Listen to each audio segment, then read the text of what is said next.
Hey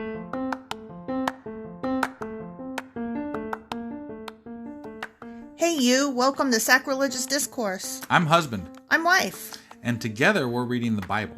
Starting with Genesis and eventually ending with Revelations, we're working through every book and offering our atheist 2 cents. Or shekels. Yeah, those.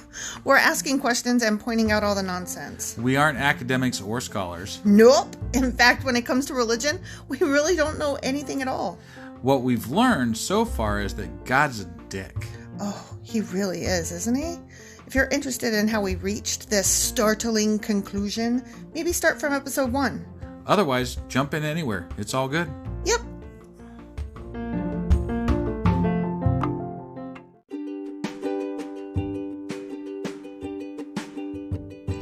Hey wife, we just got a new sponsor. It's Anchor. They must think we're doing something right because they picked us back up. That's amazing. Want to hear something even more amazing? Yeah? I actually know what they are. You are full of shit. I'm calling your bluff. Tell me about Anchor. Okay, so Anchor by Spotify is the easiest way to make a podcast with everything you need all in one place. I'm actually surprised you knew that, but did you also know that Anchor has tools that allow you to record and edit your podcast right from your phone or computer? Yes, because I see you do that on your phone all the time and it looks pretty simple. It really is, and when hosting on Anchor, you can distribute your podcast on listening platforms like Spotify and Apple Podcasts. But I use CastBox. Yeah, darling, I know you like CastBox. It gets distributed there too, and lots of other platforms as well. And how much are we paying for this awesome service? Absolutely nothing. Coolio, so then we should tell people to download the Anchor app or go to anchor.fm to get started? Yep, do it now. Husband. Wife. Hi. Hi. How are you? I'm fine. How are you? I don't feel great. I know. But I'll be okay. That's good. Question. Okay. Do you remember what happened last week? Ever since we've gone to daily, it's been a struggle. And the struggle is fucking real. And so, no, I do not. I even tried to listen to the podcast on the way home from work tonight. Friday's episode? Yeah. Yeah. And it's not even, as we're recording this, it's not even released yet. So I had to dig into, our pre-recorded ones. And I'm like, okay, what did we cover? What did we cover? And from the car to the house, you already forgot? Well, I made a mistake and listened to something else after that one. So, my brain just totally left at some point. As soon as you say it, I'll be like, oh, yeah. All right, so what did we cover? City of Refuge. Okay, Yep. Where the good murderers go. Where the good murderers go, yep. And the law concerning witnesses. Okay. Do you remember? Yeah, you have to have at least 2. And show no pity for the guilty. Right, and remember? Also if you false witness, you might die. Yeah, Right. This all tracks. Yep. Yeah. Oh, yeah, an eye for an eye, tooth for tooth. Oh, yeah, how can we forget about that? That's where that comes from. Yeah. Okay. Yeah. So that was in there as well. Yeah. All right. Oh, and we were going to start a new show, The Judge Judas. Oh, my God. With the styrofoam rocks and stuff. The reality TV. Yeah, the reality TV show. I don't know about that title, but we need someone to partner with us so we can start this, what just sounds great. Judge Judas, though. Judge Judas. It's awesome. I don't know, because that's from the New Testament. No, I know. Just it doesn't matter. It's all fiction. It's all Bible. It's just a play on words. That's all. It's true. You're not wrong. All right. So we're going to be reading Deuteronomy Chapter 20 today, right? That is correct. All right. Well, let's go ahead and jump on into this. Let's.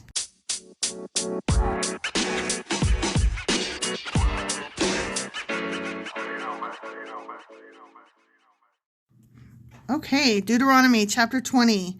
War, what is it good for? Absolutely nothing. And now we're about to read the laws concerning war. Awesome, I can't wait. That sounds so fun. Yeah, it does. When you go out to fight your enemies, and you face horses and chariots and an army greater than your own, do not be afraid. Yeah, don't be afraid when you have horses and chariots in front of you. I mean, you're about to lose, but you don't whatever. have them, but, whatever. Yeah, no bigs. You got God. God. The Lord your God who brought you out of the land of Egypt, he's with you. Yeah. See? You so got much the right better answer. than horses and chariots. And numbers. Yeah, or bows and arrows. Yeah. Guns, weaponry. Whatever. Outnumbering your foe. Right. Yeah. Yeah. So much better. When you prepare for battle, the priest must come forward to speak to the troops. Kind of like how you have to say a prayer before a basketball game. Right. Which is absolutely atrocious. Yeah. I wonder if the priest looked like what's that guy from Braveheart? The one Mel Gibson. Yeah, that guy. That guy. I just imagine like a bunch of priests, and they're gonna like wave their ding dongs at people and be like, "Come on!" Wave their ding dongs at people. Once, but he waved it at the enemy. He was like. He waved his ding dong at them? You don't remember that? No, It's been years and I hated that movie, quite honestly. He waved his ding dong at people? Yeah. That's funny. That's what, if I was a dude with a ding dong and I was at war with somebody, I would wave. I mean, right? Yeah, it's perfect. I would totally wave my ding dong at people. Why not? You're either going to die or you're going to kill them. Either way, I'm going to laugh first. He will say to them, listen to me, all you men of Israel. The priest, that is. He's saying, listen to me. Listen. Do not be afraid as you go out to fight your enemies today. Yeah, because God. Because God. I mean, some of you will probably die, but, God. Yeah, still don't be afraid. Glory of God. Glory of God. Sure. Do not lose heart or panic or tremble before them. Right. Basically, don't, run with your, run away. Don't run away. Run away, run away. I mean, I would be scared. Like, even if I had faith that, okay, the fight that I'm doing is for the good, it's for the better, it's a just fight. Yeah. And God is on my side. But I'm going to know the whole time, but some of us are going to die, and I may be one of them. Right, but do you remember how God is all about fear? Yeah. So I have a feeling, like, part of winning a battle is making sure that nobody turns tail and runs. Right. Right, you got to hold your ranks and all that kind of shit, right? Yeah. So my feeling is that the priest came up there to be like, just remember, if you run, God's going to kill your ass. Yeah. Be more afraid of God's wrath than of the enemy. Right. No, I mean, that totally... Tracks. That tracks. Right. Yeah. For the Lord your God is going with you. He will fight for you against your enemies, and he will give you victory, which is funny because God could literally just do the smiting himself and not make you do it, but he's making you go and... Yeah. This is garbage. He could, throw that fire over there, or the snakes, or this is trash. The fuck else he's got. This plagues. is garbage. Yeah. This is dumb. It really is. I hate the Bible. Okay. Then the officers of the army must address the troops and say, has anyone here just built a new house but not yet dedicated it? If so, you may go home. That was me. That was me. I totally just built a new house and forgot to dedicate it. I'm so sorry. So sorry. Man. And if I would have known better, I mean, I just didn't think about it. We keep thinking of all these chicken shit ways to never be involved in anything that we don't like. Live far away from town. Always don't dedicate your house. Always keep building a new house. Always keep building. Like, oh man, I just burned it down. I got to build another house. Oh, I'm sorry. God just really doesn't like me for some reason. I keep having to build new houses. Yeah, and then I keep forgetting to dedicate the damn thing. I know. Oof. Man. You might be killed in the battle, as happens, right? Because, God's with you, but not you. And someone else would dedicate your house. That would suck. So you need to go home and dedicate your house. Because what the fuck does dedicating a house mean anyway? I don't fucking know. Do I look like an Israelite? No, but I mean, like, like dedicating I always think of when you dedicate like a ship or something, you hit the thing of wine or bottle of wine champagne against the bow, right? So I mean, or you cut scissors. You take scissors and cut the rope or the whatever at a new building. Yeah, but honestly, if you're dead, do you really give a fuck if somebody else dedicates the house, or does that mean that you get to screw your wife too? Who knows? Probably that. Here's more. Has anyone here just planted a vineyard but not yet eaten any of its fruit? Say yes. Yes. If so, you may go home. Oh, sweet. Yeah. You may die in battle and someone else would eat the first fruit. That would be tragic. That would be tragic. I need to go home. Yeah, so after you build the house, you need to plant a vineyard and not eat anything out of it. I need to do both. Right? Both. Yeah. Okay, ready? I'm ready. Has anyone here just become engaged to a woman but not yet married her? Oh, say totally yes. here. Say Yeah. Yes. Yeah. Yep. Well, you may go home and get married. Gotta fuck, Yeah. Gotta fuck and make babies. Very important. That beats war. Right, totally. Yeah. You might die in the battle and someone else would marry her and obviously fuck her. Right. So yeah. Get. Yeah. Then the officers will also say, is anyone here afraid or worried? If you are, you may go home before you frighten anyone else. I'm totally scared. Right? Bye. That's pretty lenient, honestly. Yeah. What's the repercussions, though, of, I don't know. Not fighting. I just glanced ahead and it doesn't look like... But all you gotta do is be scared? Be scared. Damn. Never not be afraid. That's crazy. Yeah. When the officers have finished speaking to their troops, they will appoint the unit commanders. Yeah, they got rid of all the people who have a good reason to be gone. Right. Including fear. Yeah. But they only appoint the unit commanders as they're getting ready to go into battle? Yeah. Seems like a bad planning They're always getting ready to go into battle or travel. Right. And probably the last one died, so. Yeah. Because he already dedicated his house. As you approach a town to attack it, you must first offer its people terms for peace. Wait, what? I thought they were supposed to kill them unconditionally and give no quarter. Yeah, they're supposed to kill them all out of hand. They specifically said don't offer terms of peace. Rout everyone out and kill them all. Kill them all. Kill them all. Is this like terms of war once they've killed all the people that they don't like, and then you're fighting amongst yourselves? I have no idea. Honestly, I don't get it. Okay. If they accept your terms and open the gates to you, then all the people inside will serve you in forced labor. Oh. Well, but that's not what what was said. I know. But I mean, this tracks better with like what we know. Yeah. And that slavery was a thing. Yeah. So you're either going to die or be a slave. Which do you choose?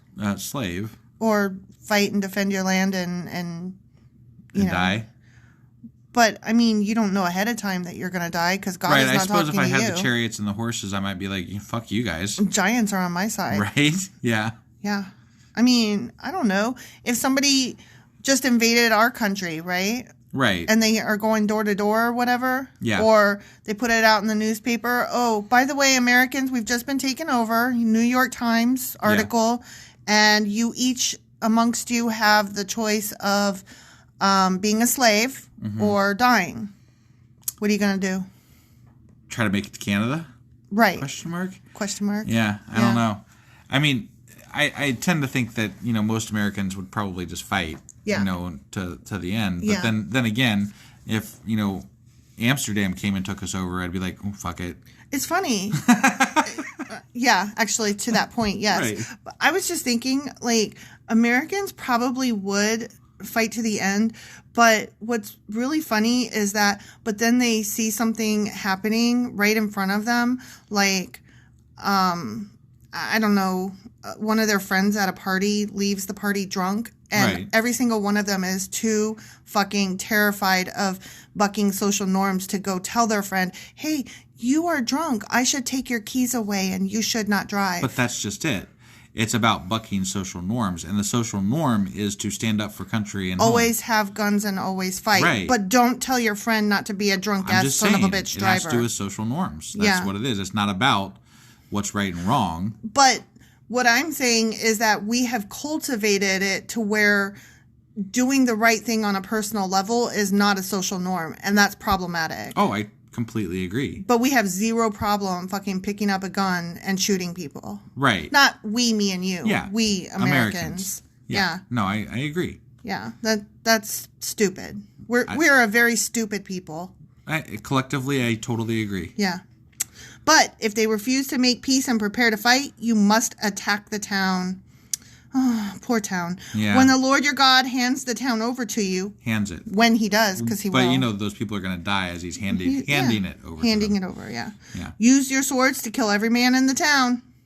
Man. Man. Now they've switched it up. Not everybody. Not everything. I'm about to get into that. Ready? Oh, okay. So, again, they're not going to kill every single human. Okay. They're not killing. That's not what was said earlier. That's not the order that was given. The order earlier was to kill everything, burn the goddamn town down, basically. And their idols. Right. Burn them and their idols. Not one survives. No one. They'll try to run away. Don't let them. Right. Because as long as the evil of the Canaanites exist, there will always be a problem. You need to kill them and all of their gods. Yeah.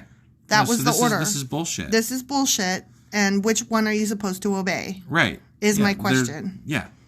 But you may keep for yourselves all the women, children, livestock, and other plunder. They literally used the word plunder and said, do not take their plunder. I know. Burn the gold. Like you and I got into an argument about it. Yeah, I wanted to keep the silver, and you were like, no. No, you wanted to keep the gold. Or gold, whatever. And I was like, no, God will know. And he specifically said, get rid of the fucking gold. Right. Yeah, no, this is bullshit. Yeah. I could have kept that. I could have totally kept that gold. You could have kept that gold. And I was saying, no, that's not what the orders were given. See, you should have just known that the Bible is bullshit, and I could have kept that fucking gold. I'm really upset because we got into a very big argument about this and almost were at divorce attorneys. Yeah, totally. I mean, we were going to split up over this. In no way whatsoever, just so that we're clear. But still, like, I was defending this bullshit. I was, like, telling you what it said. Could have totally been rich. We could have been rich. Yeah. God damn it. It's all your fault. But these instructions apply... Oh, okay, here we go. Oops. These instructions apply only to distant towns, not to the towns of the nation and the land you will enter. Oh. So the outskirts get a choice. See, that's apparently they're not quite as detestable as the Canaanites, apparently. They're not the basket of deplorables. They're merely deplorable adjacent. Yeah, I guess. Whatever. Okay. In those towns that the Lord your God is giving you as a special possession, destroy every living thing. Oh. So once you get inside Canaan, then the rules apply. All right. Okay. All right, I guess. We didn't know. That wasn't specified. It still seems like, what the fuck did they do to piss off God so much? Like, what the fuck? Well, they have a different God. That's what they did. But these other people have different gods too? No, but we're hearing the story of these guys. We're not hearing the story of those guys. We would have to read their Bible, which was, destroyed. Right.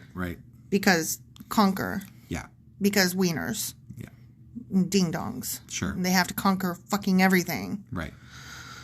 You must completely destroy the Hittites, Amorites, Canaanites, Perizzites, Hivites, and Jebusites, just as the Lord your God has commanded you. Okay. Here's my question. What is the measuring stick for adjacent versus in town? I have no idea.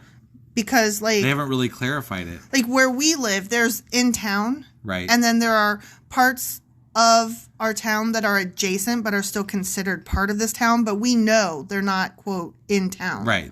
Like, there are businesses that are not allowed to operate, quote unquote, in town. Right. And so there are all these little strip mall places that business areas that are opening up outside of in town. Yeah. So I just wonder, they're not from this area. They don't know, you and I, we live, quote unquote, in town. Right. And we know what that means. Right.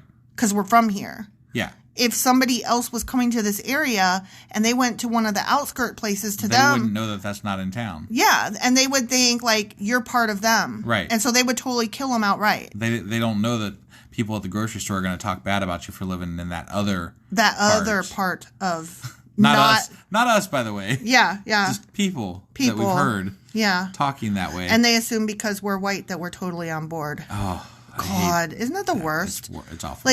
You're... Okay, so I was in CVS, and in aisle over, they were talking about one of those other parts of town that were not town, know? Right. And they were, really loud, and so I said something, and it got, super quiet, because, I was in aisle over, so I felt like maybe they won't shoot me. Right. And not that there's a lot of shootings here, but you just don't fucking know in America. Right. You just don't fucking know. Yeah. So... I felt safe in aisle over to be we don't all agree with you. It's okay to not be white. Right. And it got crickets. Super crickets. Right. But all I can think is, I don't know where I was going with that. Racism sucks. War is dumb. Sure. Okay. Yeah.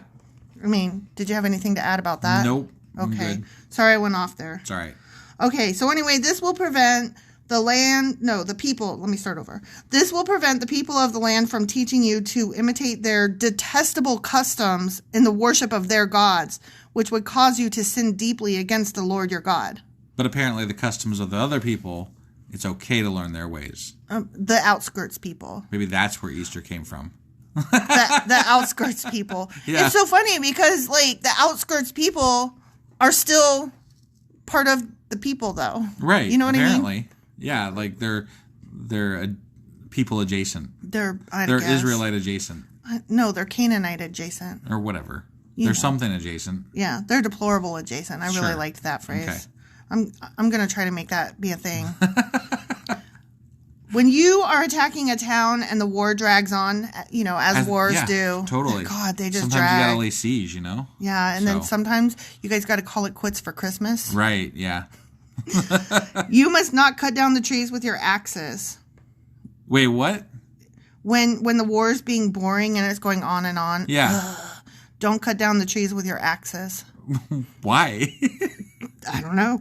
You may eat the fruit, but do not cut down the trees. Are the trees your enemies that you should attack them?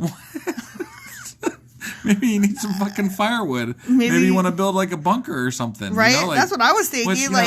It's fucking snowing or raining. Right. I would like shelter, and now you're telling me I can't cut down a fucking tree? What's his deal with cutting trees down? I don't know. It's not like there's a shortage of them back then. Okay, wait. Maybe he was worried about them building a share of poles. Oh, like...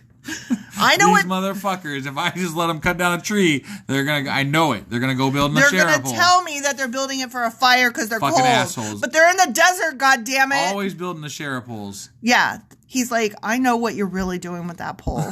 Don't kid a kidder. Don't grift a grifter. I know. You may only cut down trees that you know are not valuable for food. Okay. Oh. So then you can cut down trees. So don't cut down the fucking apple tree or whatever. Yeah. You know, like, yeah. He's saying don't plunder the fucking trees, dumbasses. Okay. That's what he's saying. I mean, that kind of makes sense. Yeah. Like, okay, yeah. All right. Sometimes I just get too uppity before I read the next sentence. I mean, just to have a thing about trees. Don't cut down trees. Don't cut down trees. What?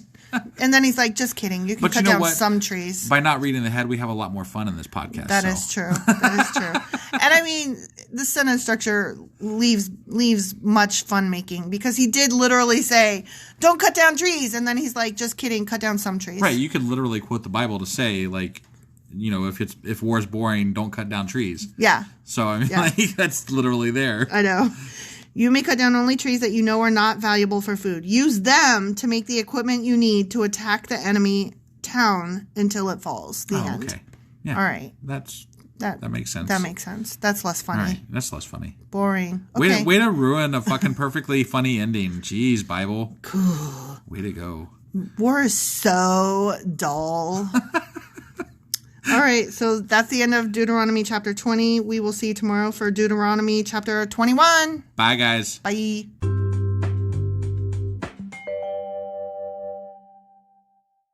Husband. Wife. Do you remember what happened yesterday? War. What is it good for? Absolutely nothing. Good job. That was at least one of the things we covered anyway. Yeah, that was the whole thing. That was the whole thing? Oh, okay. It was the laws of war. Right. And the ones that are not in town get the option of being slaves. Right, yeah. Yeah, but the ones that are in town, just kill them all. Yeah, totally kill all the ones in town. Yeah. And, yeah, that's enslave the others. Much, yeah. Or kill them if they disagree, but then enslave the women and children. Oh, and also don't chop down apple trees. Yeah, definitely don't chop down apple trees. Yeah. That was weird. Right. All right. Well, what kind of weird shit are we getting into today? I don't know. It's Deuteronomy chapter 21, though. So here we go. Here we go.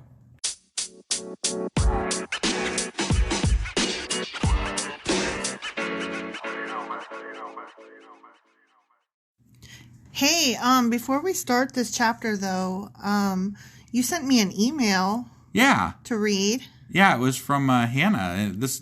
We've been doing this podcast for like a year and a half. Mm-hmm. And I think Hannah was at least maybe the first, if not at least one of the first two to reach out to us, period, as a fan. Mm-hmm. And we just got another email from her. So she's still with us. Yeah, which that was really cool to find out. That's amazing. Thank you so much, Hannah. Yeah, no, I mean, that was, like I've said before, just fans, period. I mean, fans. We have fans. What?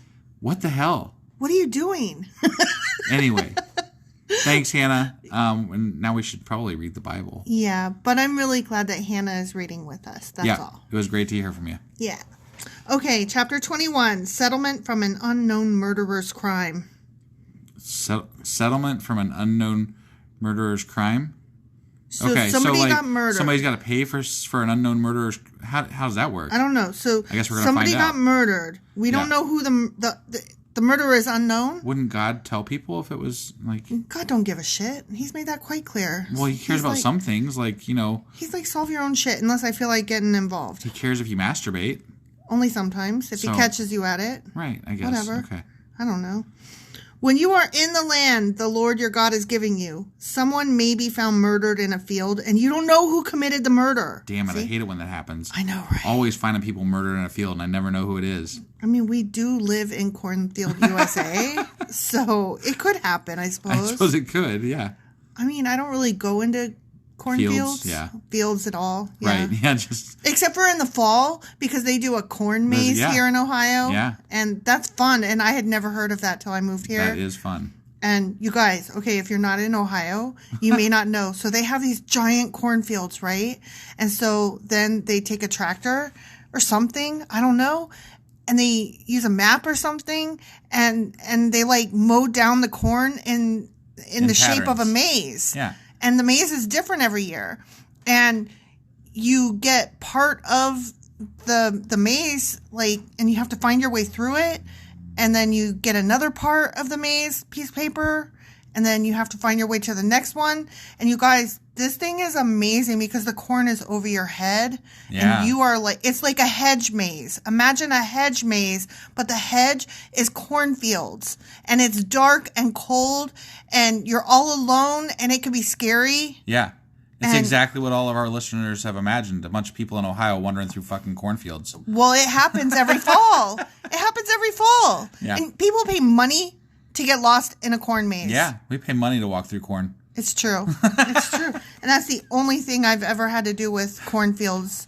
And I've lived here in Ohio like over 20 years now. Yeah. So, okay. Anyway, so I don't find bodies in fields. No bodies in fields, yeah. Yeah.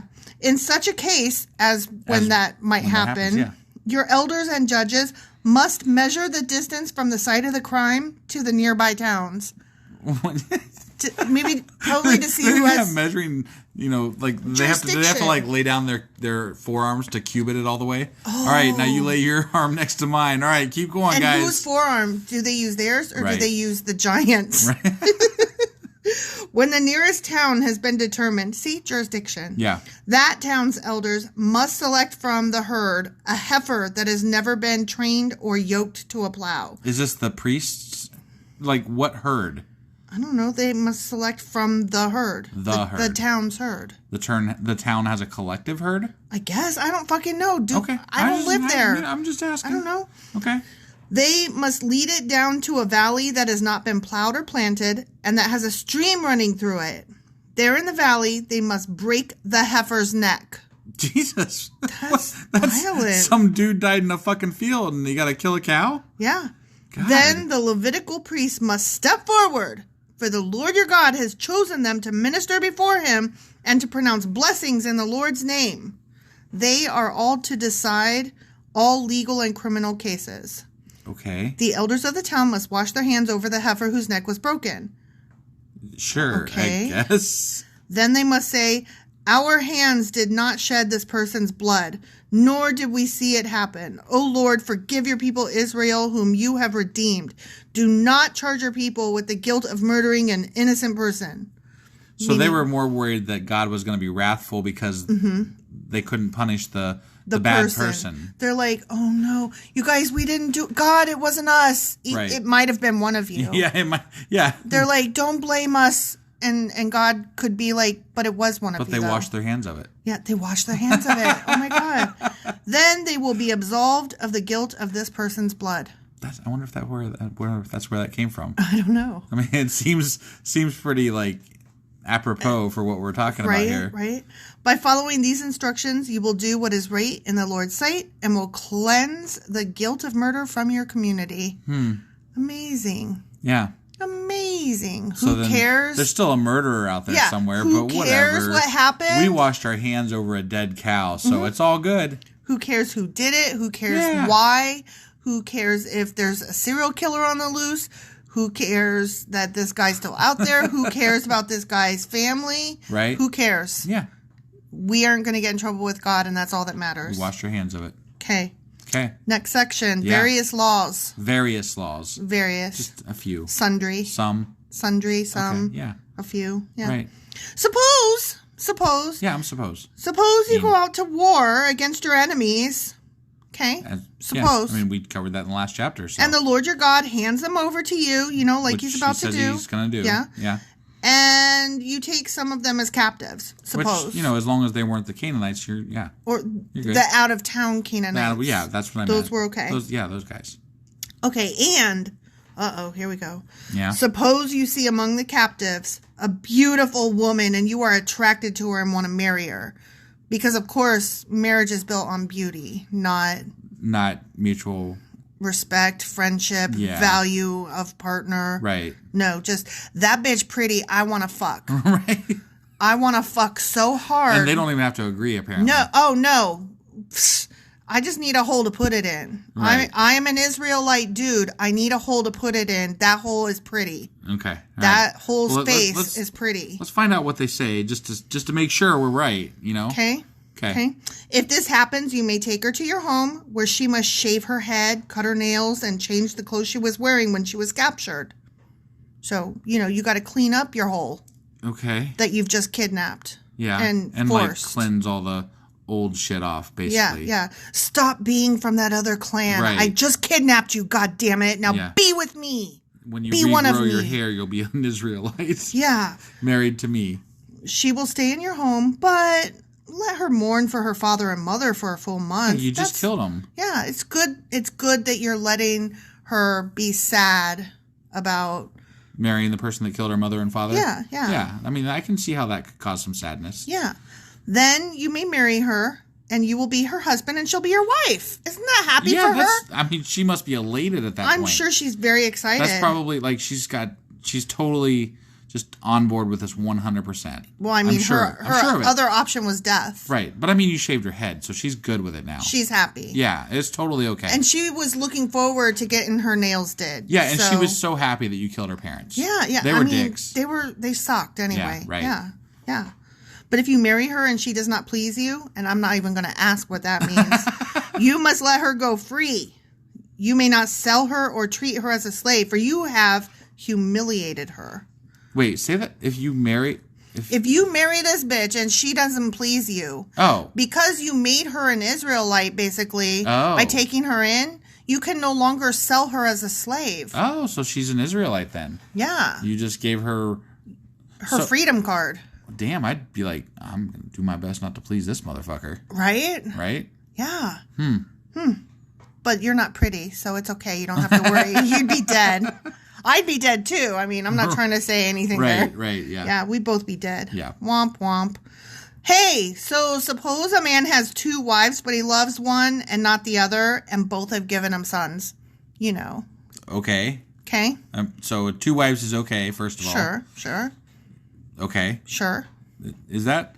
I thought that wasn't I thought it was, okay, like the whole marriage thing was like one man, one woman thing. That's what... Isn't like the Bible all about that? That's what they keep screaming at us. Right, but apparently... It's man can do whatever the fuck he wants. It depends on what time frame you were living in. Mm-hmm. So, okay. And suppose the firstborn son is the son of the wife he does not love. Whoa, poor kid. Oh, that is terrible. Is he going to lose all rights because the guy doesn't like the one woman as much? Yeah. But, I mean, he fucked her. I'm like, then why did you marry her? Right. What?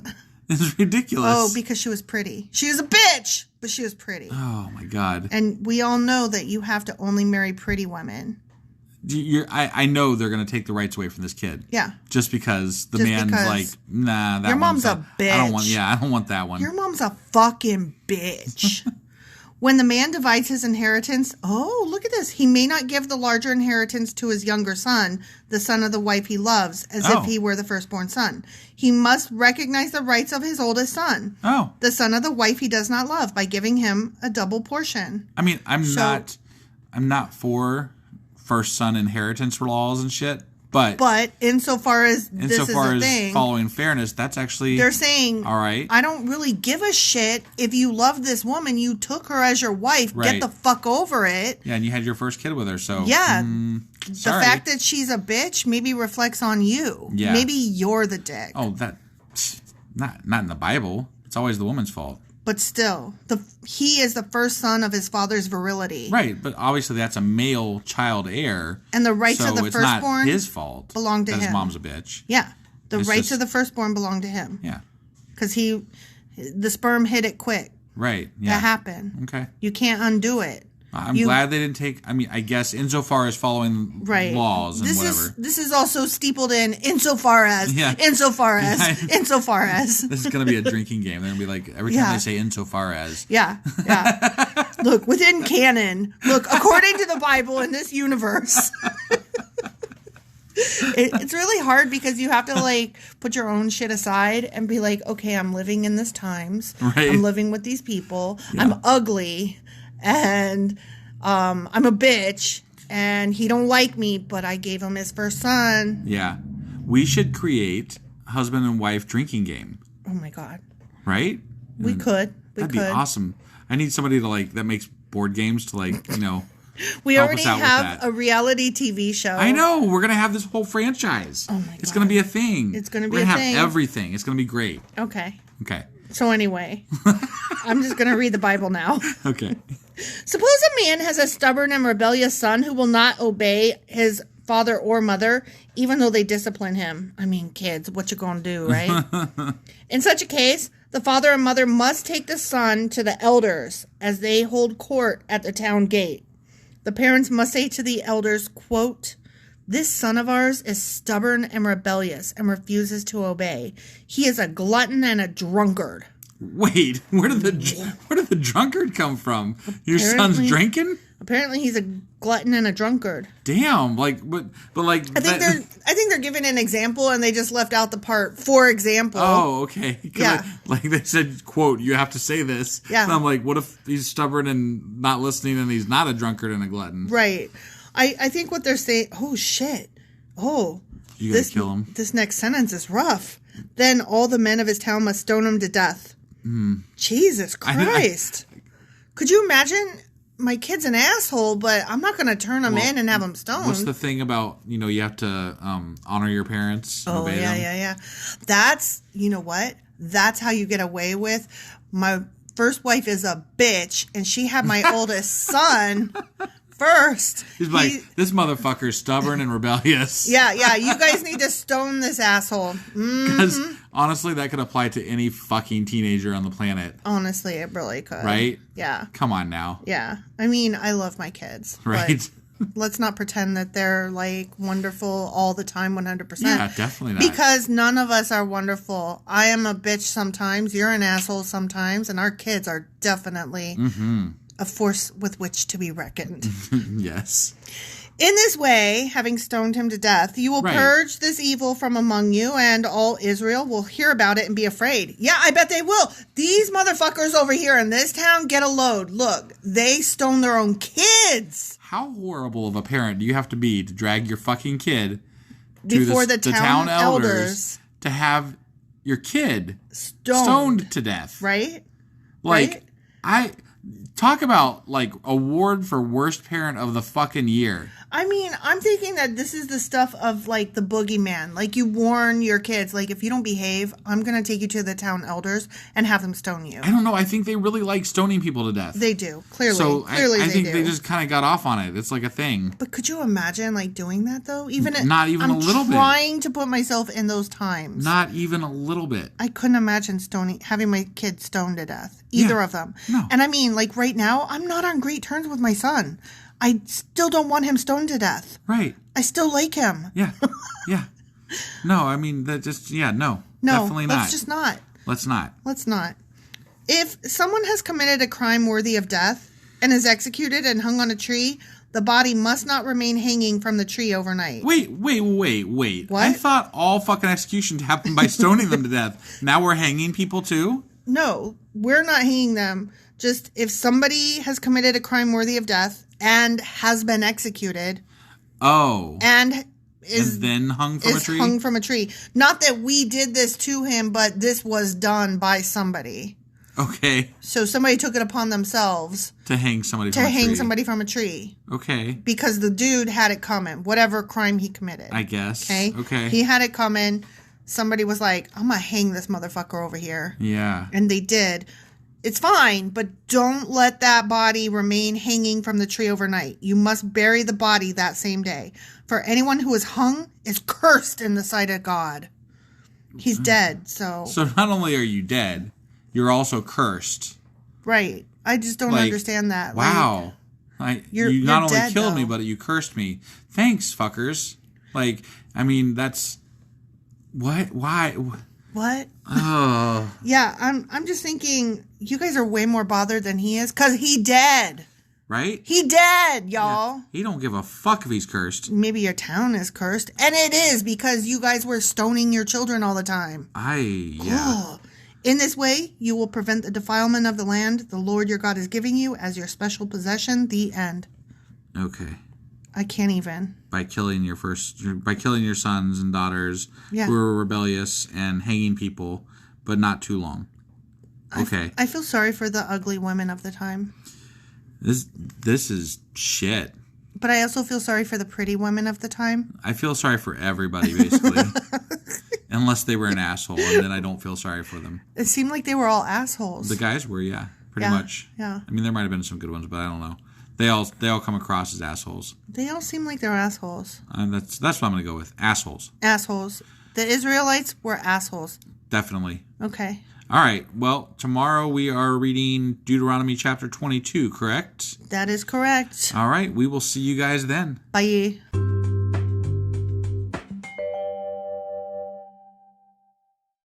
Husband. Wife. Do you remember what happened yesterday? Not even a little bit. Okay.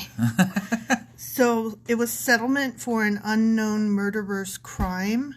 Remember, the people were more concerned about not getting blamed for the murder, washing their hands of it. Oh, yeah, that's right. And so then they were like, not it! Don't get mad at us! Right, yeah. And catching the murderer was like not even on their radar. Right, and taking care of the Yeah, but they family. had to sacrifice an animal on like the river or something. That was closest. And then wash their hands over it in order to... Yeah. That was weird. And then there was also if you think a girl real fine, you could marry that bitch. Right, yeah. It doesn't matter what she thinks. Right. Just, You just kidnap her and shave all her hair off and clip her nails and let her cry for a few days. Yeah, after you murdered her family. Right, right. Let her cry for a few days. Yep. And then if she doesn't find you pleasing, then she could leave you. Right. Or you can leave her. I think it was...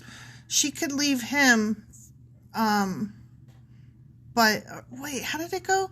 If he found her displeasing after doing all that, then he could... Right, it has nothing to do with the woman. The woman still has no rights, but if he decides he's done with her... Got it. Then she's free to go. She's free, but she's not treated as like a slave or something. He can't sell her. Yeah, she's an Israelite then. Yeah. Basically. Yeah.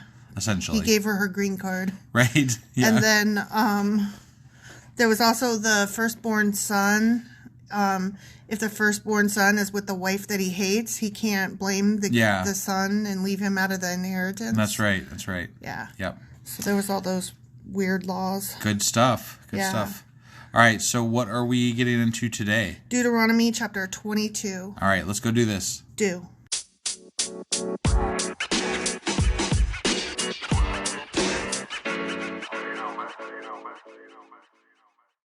Okay, Deuteronomy Chapter 22. And we are still in the section called Various Laws. Okay. Continued. Okay, ready? Yep, I'm ready. If you see your neighbor's ox or sheep or goat wandering away, don't ignore your responsibility. What is your responsibility exactly? Take it back to its owner. If its owner does not live nearby or you don't know who the owner is, take it to your place and keep it until the owner comes looking for it. What if that happens all the time? Then I'll be like, dude, come on. Yeah, that would suck. Like, get your shit straight. Right. And then there is also this little nugget of information. Not all who wander are lost. Maybe they didn't like the owner. Yeah. And they're wandering. Right. Because they don't want to be over there. Maybe that's it. Yeah. Okay, so you must return it when they come looking for it. Okay? I had a tweet that I put out and I was responding to somebody that said that, and I said that not everybody that sits is taking a shit. Yeah, that too is also true. Yeah. So also, not all who are lost are wandering. Yeah. We're just filled with all kinds of nuggets. Whatever. We're filled with nuggets.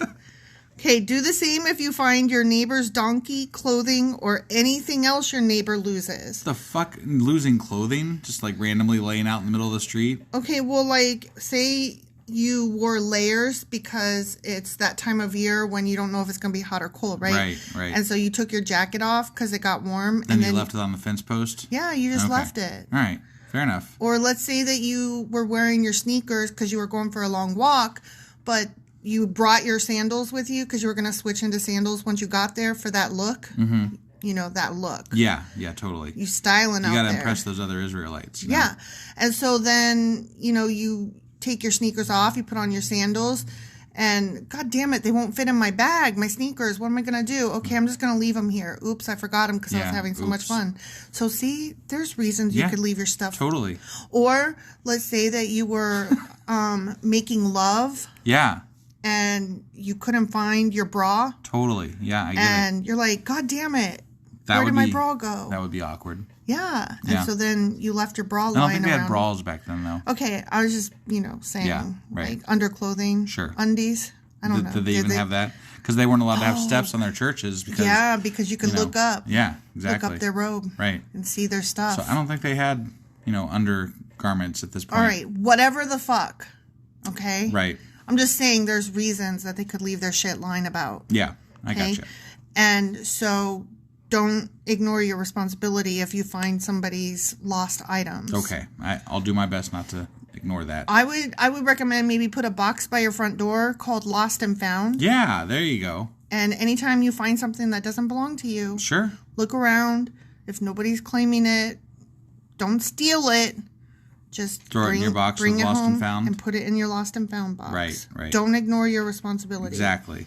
If you see that your neighbor's donkey is talking, or ox has collapsed on the road, do not look the other way. Go and help your neighbor get it back on its feet.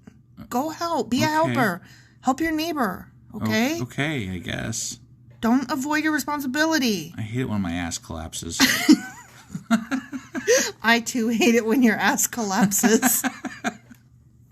A woman must not put on men's clothing. No.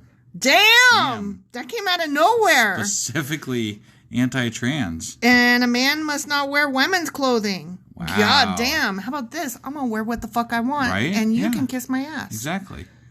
And anyway, what constitutes women's and men's clothing? Especially back then. Right? Like, what the fuck? You guys are all wearing fucking robes. Get over yourself. You guys are one step away from, just having the fucking... lion loincloths. Right? Take your fig leaf out your ass and get over it.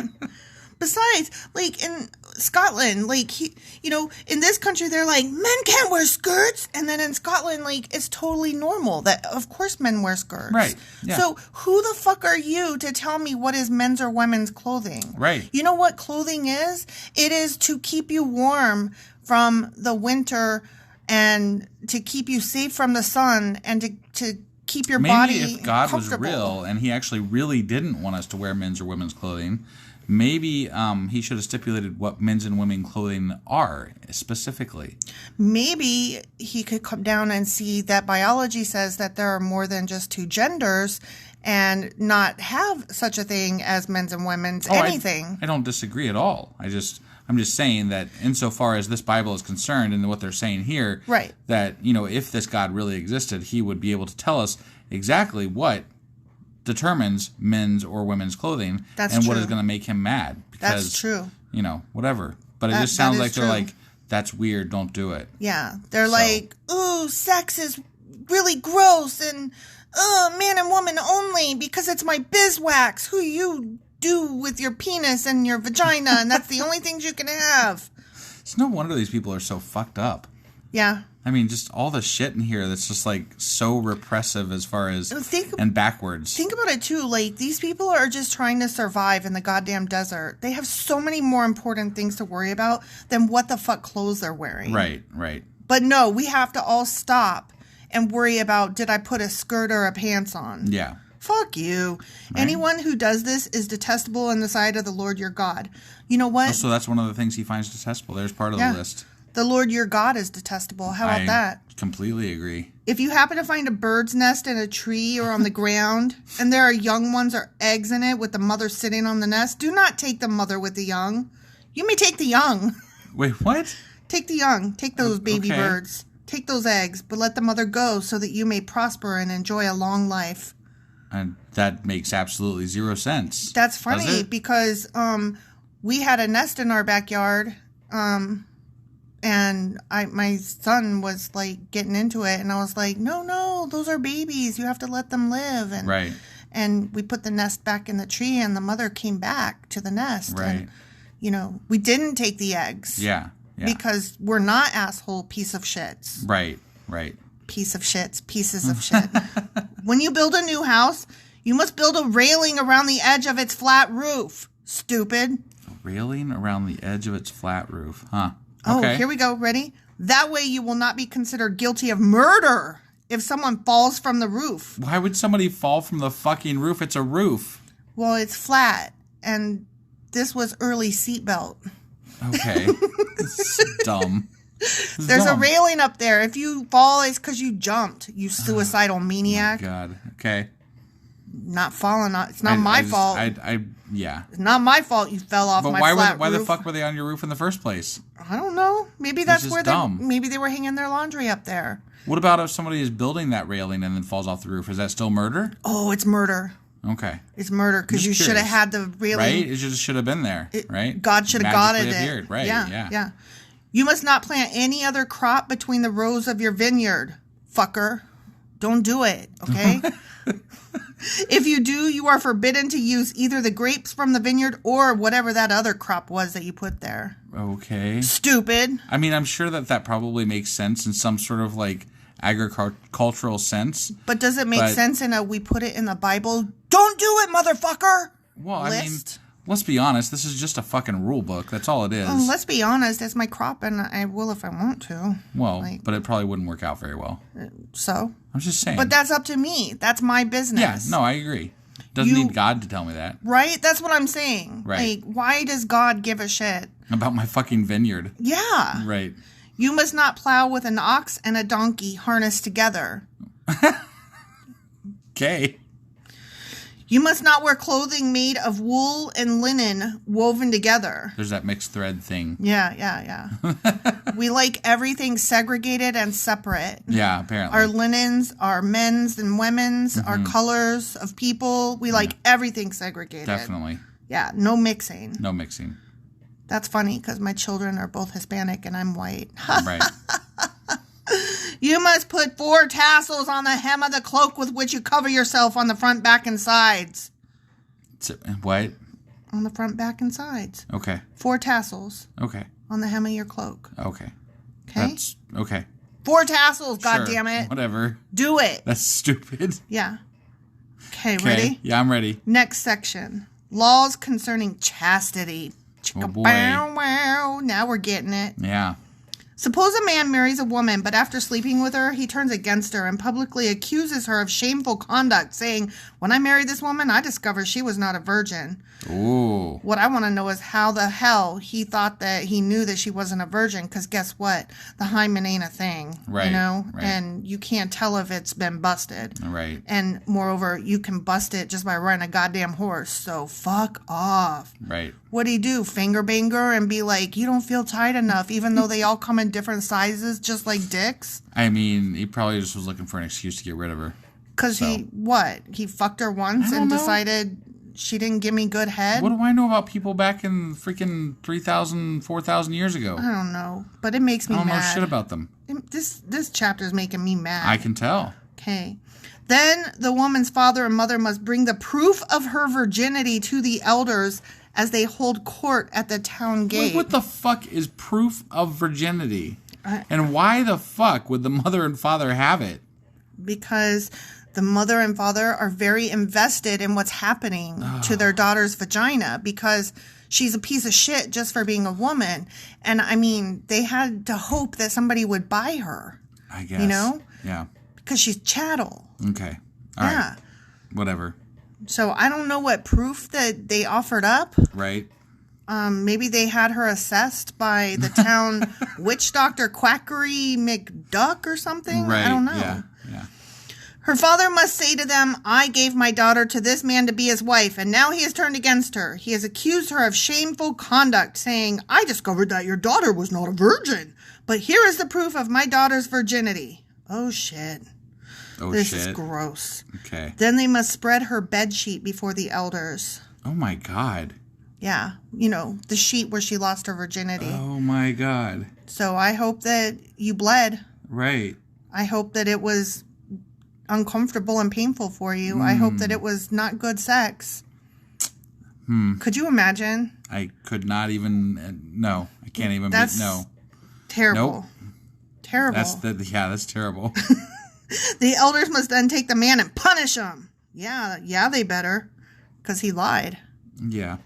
They must also fine him 100 pieces of silver, which he must pay to the woman's father, because he publicly accused a virgin of Israel of shameful conduct. Heaven forbid that. So the punishment's like next to nothing, apparently. Yeah.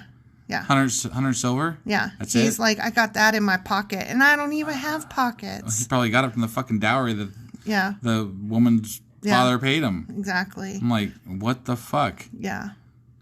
The woman will then remain the man's wife, and he may never divorce her. Oh, my God. So he hates this woman, and she is stuck with him for life. Why would you do that? They have allowed for people to separate for other reasons. Yeah. Why wouldn't you just be like, okay, this obviously isn't going to work, so why don't you guys just go ahead and, split it up. Yeah, call this off here. We're done. Split the check. Right? Yeah. But no. Because... Forever. Never. Forever. Never. Yeah. For Never no split up, stay together forever. Oh. Gross. But suppose the man's accusations are... Oh, I messed my spot up. Oh, no. Oh, no. Okay, here we go. Sorry. I clicked on a thing accidentally. That's all right. Okay, ready? Yeah, I'm ready. But suppose the man's accusations are true and he can show that she was not a virgin. Shame on her for either getting raped or for actually having autonomy over her body and enjoying sex with somebody. Right, yeah. Damn. You're not supposed to get raped and you're not supposed to enjoy sex. Yeah. They're probably going to kill her. Probably. Or something stupid. The woman must be taken to the door of her father's home, and there, the men of the town must stone her to death. Jesus Christ. For she has committed a disgraceful crime in Israel by being promiscuous while living in her parents' home. Wow. Yeah. Wow. That is absurd. Yeah. That is absurd. It is absurd. It's quite absurd.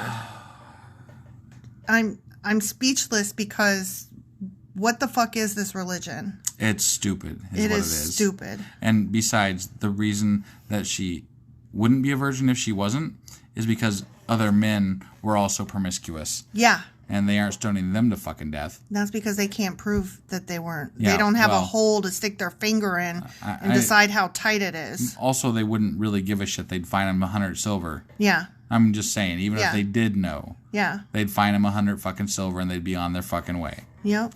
And this God is really fucking dumb, and that is one of the stupidest things I've heard. Yep, pretty much. In this way, you will purge this evil from among you. Good job. Yeah, they purge evil by killing the quote-unquote promiscuous woman and by murdering the fucking psychics. Boy, they do a great job of purging evil, don't they? Yeah. Man. But all these people that throw stones everywhere. It's fucking crazy. All this murder. Yeah. They're the fucking nutcase. They are the fucking nutcases. Yeah, because if you can lift a stone and throw it at somebody, much less to continue to do so to kill them, you are a psycho. Right, yeah. If a man is discovered committing adultery, both he and the woman must die. Oh, I was wrong. Yeah. I thought for sure that he wouldn't get the same punishment. I thought for sure he'd have to pay a fine and the bitch he fucked would have to get. Right? Yeah. So could you imagine... he's off raping some other woman, and she gets to get killed.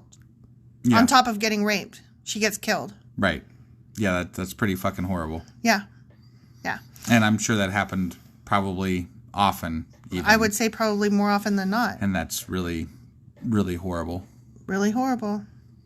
In this way, you will purge Israel of such evil. Suppose a man meets a young woman, a virgin who is engaged to be married, the only kind there are, and he has sexual intercourse with her. If this happens within a town, you must take both of them to the gates of that town and stone them to death. Jesus. To death. You got to kill people over who they had sex with and the fact that they had it at all. Kill them. Kill them dead. Get them dead. We're supposed to worship this guy. Yeah. This guy that wants us to kill everybody. For doing things that are just not that bad. You want to know why the woman is guilty? Sure. Because she did not scream for help. Oh, so if she screams for help, she's okay. But if nobody hears you, then you're still fucked. If a woman screams for help in a forest and nobody's around, did it really happen? That's really, really fucking dumb. The man must die because he violated another man's wife. He violated another man's belonging. I'm pretty sure that they've said opposite of this in other sections of the Bible. Yeah. So, like, this seems like I could be wrong. I could be missing the exact, but, like, I know that men have raped women in the Bible before and they've gotten off basically scot-free. Oh, yeah. So, like, I guess there's maybe extenuating circumstances if they're engaged and whatever, but it's kind of fucked up. Yeah. In this way, you will purge the evil from among you. Yeah, whatever. Yeah. But if the man meets the engaged woman out in the country and he rapes her, then only the man must die. Do nothing to the young woman. She has committed no crime worthy of death. She is as innocent as a murder victim. Because nobody could have heard her? Yeah. I guess... So you have to hope that you're far enough away from town that nobody heard you. Yeah, so if you get raped, make sure you say it was outside of town. Because otherwise, if nobody heard you, then you're just screwed. Yeah. So. Literally. I mean, yeah. Since the man raped her out in the country, it must be assumed that she screamed, but there was no one to rescue her. Nobody would believe her anyway. Yeah, I know. I'm just saying. Yeah. Like, this is all stupid because nobody would even believe her. Right. Exactly. So, whatever. Suppose a man has intercourse with a young woman who is a virgin, but is not engaged to be married. If they are discovered, he must pay her father 50 pieces of silver. Then he must marry the young woman because he violated her, and he may never divorce her as long as he lives. Awesome. I know. So as long as she's not engaged, it's okay to do that. Yeah. You just got to pay 50 silver and then, marry her. Yeah. And then after you've raped her and married her and paid for the right to marry her, then a few days later you can be like, she don't please me. I don't like her. And it turns out she wasn't a virgin. Yeah, and then you can have her killed. Yeah. Yeah. Perfect. All works out. Yeah. All you did was miss out on 100 silver. Right. Yeah. Yeah. Worth it. Right? This was a bad chapter. This is a horrible chapter. It was a horrible chapter. And that's horrible. Why I'm a little perturbed, angry about this. And I know the fact that people defend this fucking book and say that this is the word of God. They say that this is the word of fucking God. Yeah. And you know what? What I have to say to this fucking God is fuck you and fuck you, the horse you rode in on, and whatever else I can fucking think to say. He's a fucking dick. He can kiss my ass and he can go straight to hell. If there was a hell, which there's not. So whatever. Right. But that's my words if he was real. Yeah. Because, he is a fucking dick. Yeah. He's terrible. Terrible, terrible person, entity. Being. All right. One last sentence. Oh, one last sentence. Okay. Yeah. All right. It's off topic, so no worries. Great. Of course, yeah. Is this where we move the boundaries? Yeah. Or something? Yeah. A man must not marry his father's former wife, for this would violate his father. They've covered that one before. The end. Yeah, okay. Yeah, sure. Great. I know, whatever. Okay. You get to that one and it's whatever. Does it even matter? It doesn't. No, it really doesn't. Well, we should get the fuck out of here. Yeah. Because I'm just mad now. I know. All right. Well, we will see you guys tomorrow for Deuteronomy Chapter 23. That is correct.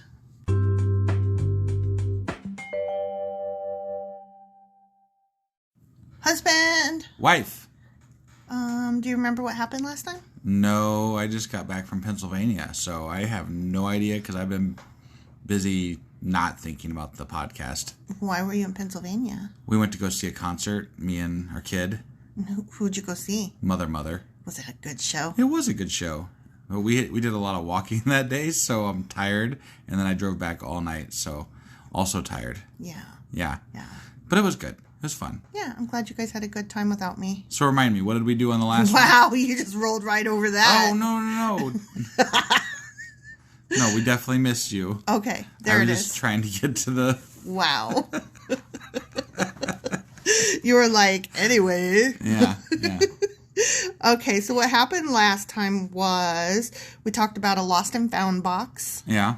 And how you better put a railing up around your flat roof. Oh, yeah, because you could be... Yeah, it could be like you can murder somebody by them falling off your roof. You can murder them if they fall, yeah. And then we also talked about if you get raped, you either better be far enough away from town that they'll assume you scream for help. Right. Or you better be in town with witnesses as you're getting raped so that they can prove that you did scream for help even though they stood there doing nothing because they were witnessing. Right, but more than likely, no matter what happens, they're not going to believe you. Right. Just saying. That's my theory anyway. A lot of people got stoned. Right, yeah. Not in the good way. Right. All right. And also, don't marry your dad's ex-wife or whatever. Yeah, don't do that. Yeah. Okay. So what are we covering today then? We are covering Deuteronomy Chapter 23. All right, let's go read this crap. Okay.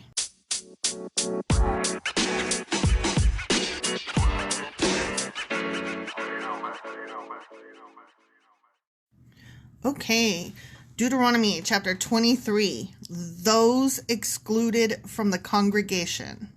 Okay, those excluded. Why would you be excluded from the congregation? We're going to find out. And I'm going to exclude myself. Right out.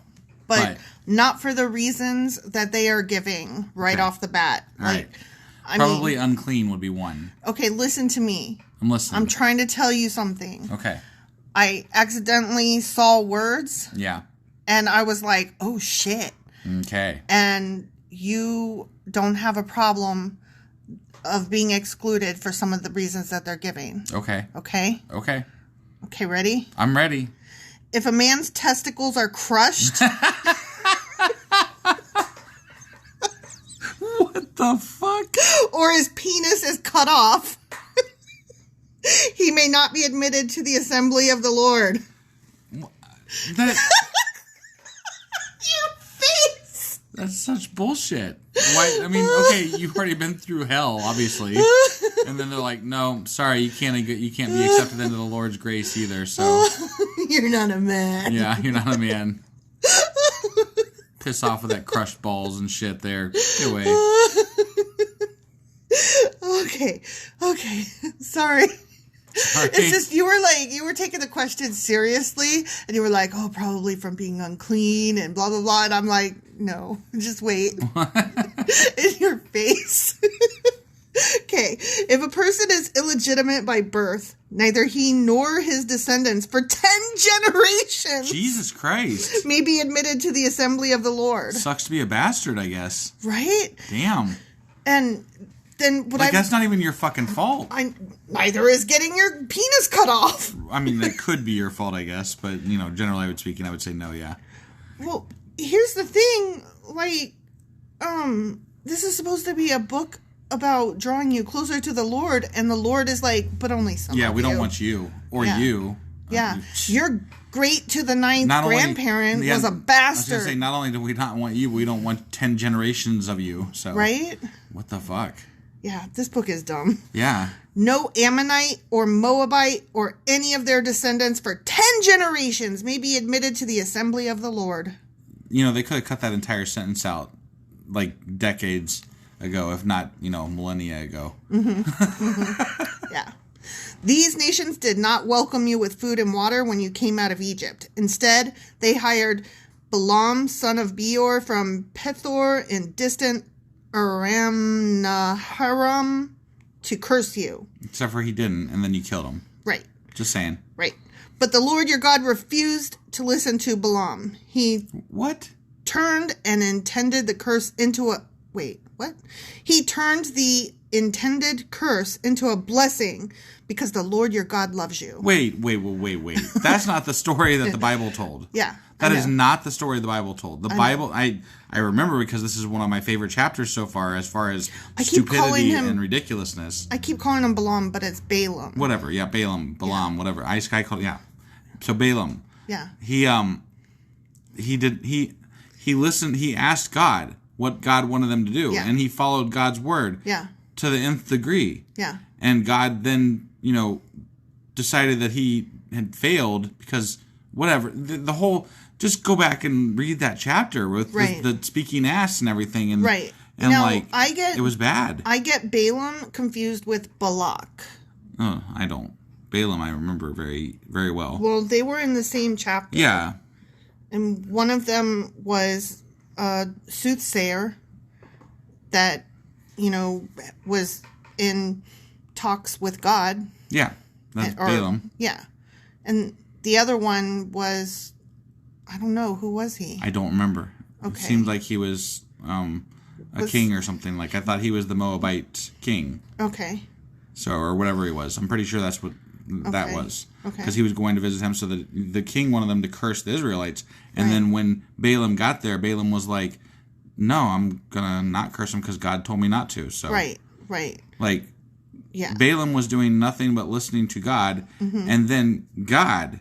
Mm-hmm. had the Israelites kill Balaam and his people. Yeah. Like, it was such... Like, this is so bad. The way they wrote this in the Bible, anyway, and I'm not saying there's not other sub-stories that don't cover this, but the way this is written in the Bible is so fucking bad. It's like they're trying to rewrite the history in front of our eyes as they're writing it. Right. It's called editing, motherfuckers. Take that shit out. And, I mean, don't... Like, if you're going to change what happened from the old draft, you have to remove the old draft. Consistency. Right. Come on. Yeah. As long as you live, you must never promote the welfare and prosperity of the Ammonites or Moabites. Whatever. You have to always hope they do bad. Yeah, I guess. This is trash.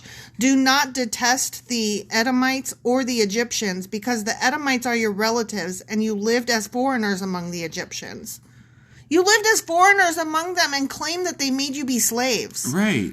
What the fuck? Yeah, they should be more detestable, quote unquote, right, than the fucking Moabites. If any of them should be. Right. Right. The third generation of Edomites and Egyptians may enter the assembly of the Lord. Oh, they don't have to wait nearly as long. Slaveholders only have to wait 3 generations. Yeah. The whole thing is dumb. Yeah. I hate it. I agree. All right, next section. Laws of sanitation. Okay. This might be gross. Okay. I worry. You worry? Anytime the Bible is talking about sanitation, I automatically assume they're going to tell me about cleaning up my vagina. Uh-huh. That's what you automatically assume, huh? If it's in the Bible, because they're so fucking worried about that. They're so worried about your penis. Got it. You know? Yeah. If you don't have one, you can't go in. Right. That's true. So if people knew that you didn't have a penis, like, not you, but general you. Right. Right? Wouldn't you just, like, dress up as a woman then to go in? Like, disguise yourself. Detestable to the Lord, and you would be stoned to death for that. So. If you were not worrying about the Lord, but you were just trying to worry about getting in. But if somebody recognized you, you might be stoned to death. Because they also are worried about the image of their Lord. Yeah, that's true. You know. I just wouldn't want to go in the first place, so I don't know why I'm trying to... Right, yeah, you already got an excuse. That's good enough. Whatever, fuck off. Yeah. Yay! Yeah, I don't have to bring offerings. I'm good to go, man. Yep. Laws of sanitation. When you go to war against your enemies, be sure to stay away from anything that is impure.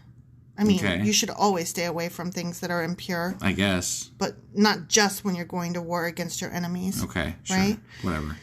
Any man who becomes ceremonially defiled because of a nocturnal emission... Oh, now, see, we're back to the unclean shit. See? The wet dreams, though. Yep. Must leave the camp and stay away all day. No wet dreams. Okay. You gotta stay away. Well, that, probably a whole fucking shit ton of people. So you know what? They probably just didn't They just don't tell. They just don't tell. Because, Because why would you? It happens. I mean, and nobody can help it when it happens. Right, yeah. Who gives a fuck? Yeah.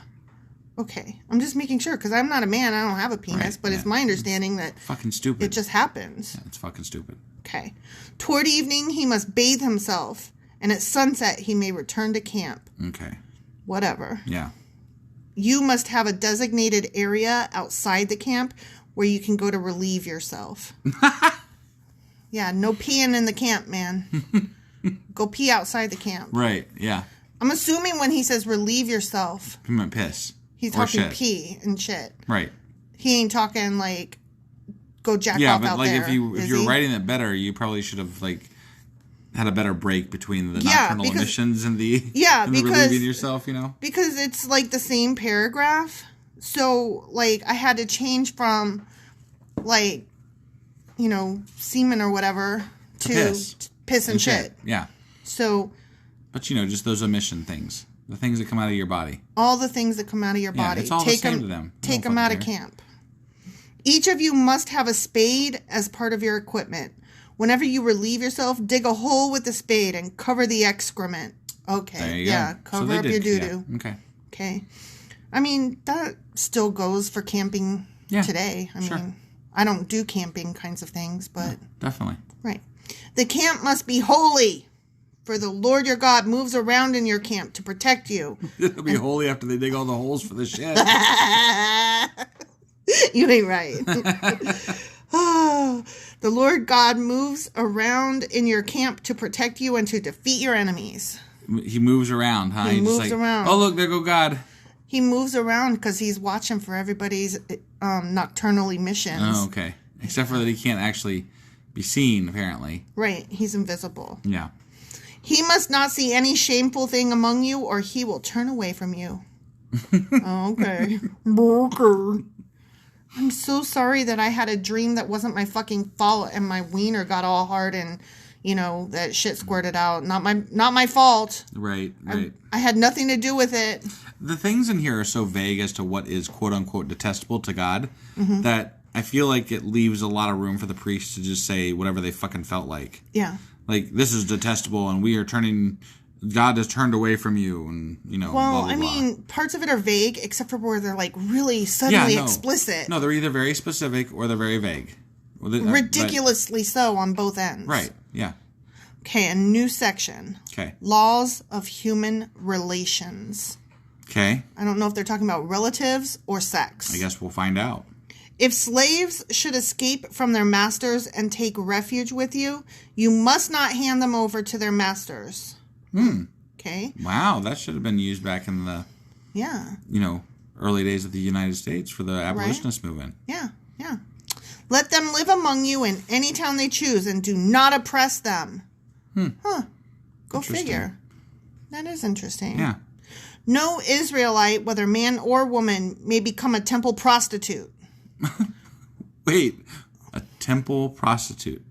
Yeah, don't stand in front of the temple and say, I will fuck you for money. All right. But by saying they're a temple prostitute, it almost makes it sound like it's sanctioned, but you're not allowed to do it. Well, I think it's probably sanctioned, just not at the temple. Oh, okay. I don't know. I just get, really annoyed. It's my vagina. Why do you care how many people I have sex with? Right. And why do you care if somebody's giving me money for it? It's consenting adults. There's fucking laws in this country to this day where it's illegal to have sex in any other position than missionary. There's just weird fucking sex laws all through this country. It's the weirdest crap. It's my vagina. I will put in it what I please. Thank you. Have a nice fucking day. And it all ties back to this stupid ass book. Mm-hmm. When you are bringing an offering to fulfill a vow, you must not bring to the house of the Lord your God any offering from the earnings of a prostitute, because only some money is good. So you can't be a pimp and bring the... Right. Whether a man or a woman. Ooh, so they had man prostitutes too. Nice. For both are detestable to the Lord your God. Yeah. So I wonder who hired the man prostitutes. Would it have been the women? Because women didn't have money. Highly doubt that. So men were hiring the men and the women. More than likely. Interesting. But, you know, who knows? So men were hiring the men prostitutes even though they weren't supposed to be lying with other men. I mean, more than likely. That tracks. Yeah. Interesting. Do not charge interest on the loans you make to a fellow Israelite, whether you loan money or food or anything else. No interest. Yeah. Interest-free loan. Yeah. Could you imagine? It'd be amazing. That would be amazing. You may charge interest to foreigners, Nope. but you may not charge interest to Israelites, so that the Lord your God may bless you in everything you do in the land you are about to enter and occupy. So they're like, you know, fuck everybody else, but you guys gotta be good to each other. Be nice to each other, and I mean capitalism, but Right. only to outside forces. Right. Yeah. I mean, I guess that's whatever. It's like it's saying be neighborly. Be neighborly. Like, yeah. I mean, I can kind of empathize with that one. Like, yeah. if our neighbor asks us for something, I'm not going to ask them for something extra like on I'm top not of it. keeping track. And if family asks me for something, I'm not going to ask for something extra back. You know. Right. Like if our neighbor came over and asked for some cat food, I'm not going to be like, fine, but you better pay me back. Right. I'm just going to give it to them. More than likely, we just give it to them. Yeah. I'll just give it to them. Right. And like my sister and I we're like, I need $20. Here, have it. But even if it was a loan, you're not going to ask for extra back. No. Ever. No. We almost never even ask for the item back, much less more on top. Right. Like, how many times has somebody borrowed a book and then I'm just like, I guess that book is probably gone. Yeah. Like, I never loan a book that I actually intend to get back. Right. And I think that's the way loans with family and friends should go, honestly. Yeah, definitely. But I can see charging interest maybe on people you don't know? Right. Question mark? I mean, I don't know. I don't know how I feel about that. I have to think about it because I don't know a lot about business. Well, if you don't know them at all, yeah, I think that makes sense to me. But if they're making... Oh, sorry about my phone. Sorry about that. I just asked you before the podcast if you're on silent. You did. And I did some of it, but I didn't do all of it. I suck. I did a fail. I'm so sorry. Okay, so anyway... what were we saying? Interest. So, can they make payments? I don't know. Or do they have to pay it all lump sum? I have no idea. And is it compound interest? I don't know. Okay. Well, I mean, these are good questions to ask. I guess. Before you take out a loan from an... Yeah, from any lender, for sure. Yeah. But, yeah, we're just talking about, though, whether it's legit. And I'm like, yeah, it probably sounds legit. Okay. When you make a vow to the Lord your God, be prompt in fulfilling whatever you promised him. For the Lord your God demands that you promptly fulfill all your vows. Yeah, he gets impatient. You'll be guilty of sin. Jesus. Yeah. You waited too long. You're guilty of sin now. That's a sin. Like, dude, I was going to get it to you next week. Nope, breaking the legs today. Sorry. Busting your testicle. Chopping off your penis. Could you imagine, 5 minutes ago, it wasn't a sin, but now you're 5 minutes late. Yeah. Now it's a sin. Right. Well, that's probably so that, the church probably often I would imagine, would help people out and loan people things and do things like that. And it gives them a reason to be able to collect. Right. Like, well, I'm sorry, but you didn't get it here on time. You're no longer in the grace of God. Yeah. So. And so, sorry about your luck. And so I'm not charging you interest on a loan, but I am going to say if you want to get back in the good graces of God, that you need to give me some extra oil this week. Right, yeah. Okay. Yep. However, it is not a sin to refrain from making a vow. What? I don't know. Okay, whatever. Yeah. But once you have voluntarily made a vow, be careful to fulfill your promise to the Lord your God. When you enter your neighbor's vineyard... These are just just random shit. I know. It's like, drink some water. When you play a video game, make sure that you always save before you turn it off. But you don't have to make a vow, but when you do... Put on your coat. Right? It's just also jibba jabba. Right. Okay, when you enter your neighbor's vineyard, you may eat your fill of grapes, but you must not carry any away in a basket. So It's kind of like when you go to a buffet, you can fill your plate to the top, but you can't walk out with that plate. But seriously though, I would get really annoyed if everybody came to my fucking vineyard every day to chow down on my shit. But you could go eat on their vineyard too. Maybe they don't have a vineyard. And that's why they're eating out of yours. Right, yeah, exactly. Okay, so that would be kind of shitty, right? Like, if dude came over every day to eat from my fucking vineyard, wouldn't you be like at some point like, dude, enough's enough. You've got your fill of fucking grapes. Get the hell off my vineyard. I mean, maybe he's coming over because he doesn't have anything else to eat and you're supposed to help the poor. Well, in that case, he's supposed to take the droppings from the outside of the whatever. So maybe that's what he's doing. But maybe it's not, because it didn't say he had to. It just said he could eat whatever's there. So if he's picking at your vineyard every day, you're going to get mad? I mean, that's my livelihood, right? I'm making wine, I'm eating it, and that's how I feed, this, that, and the other, and sell our wine and whatever. And he's taking my grapes every day. He comes here every day and takes my damn grapes. Well, maybe you could put him to work. Maybe you could help him. What if he refused?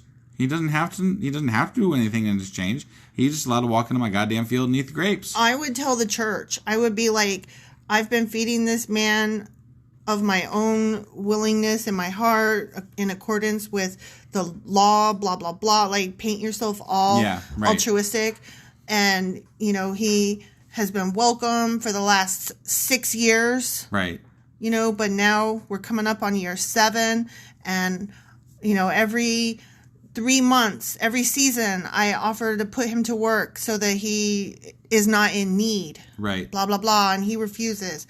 I beseech thee, O Lordy church people. Right. Right? Yeah. And make sure that you have witnesses. Right. Definitely. And make sure that you don't get your dick cut off. Yes. Definitely I don't know what that has to do with anything, but I just thought I'd throw it in there because it seemed really important. They started the chapter with it. Yeah. Yeah. Okay. And when you enter your neighbor's field of grain, you may pluck the heads of grain with your hand, but you must not harvest it with a sickle. The end. So you can't go out there like you're actually trying to clear it. Right. But as long as you do it slowly with your hand. Yeah. It's all good. Well, that's what I said. It's the buffet. You can't take a buffet to go. Right. Like, how many times have you heard about people that they ask for a to-go container and then they go up to the buffet and they fucking fill it, or they get a buffet for one and then they feed their whole fucking family of 6. Yeah. Yeah, that's true. Yeah. So they're saying, look, you have to be nice to each other, but be reasonable too. Right.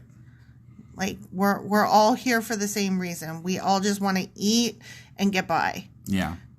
Whatevs. Yeah. All right. Any final words? I don't think so. No, it was just rules and shit and whatever and grapes and grapes and nuts. Yes, grapes and nuts. But no, I mean, just the inconsistencies with Balaam and stuff like that. Oh, that was kind of like what? Yeah, that was irritating. That was irritating. All right. Well, that finishes the chapter. We will see you tomorrow for Deuteronomy Chapter 24. Yep. Bye, guys. Bye.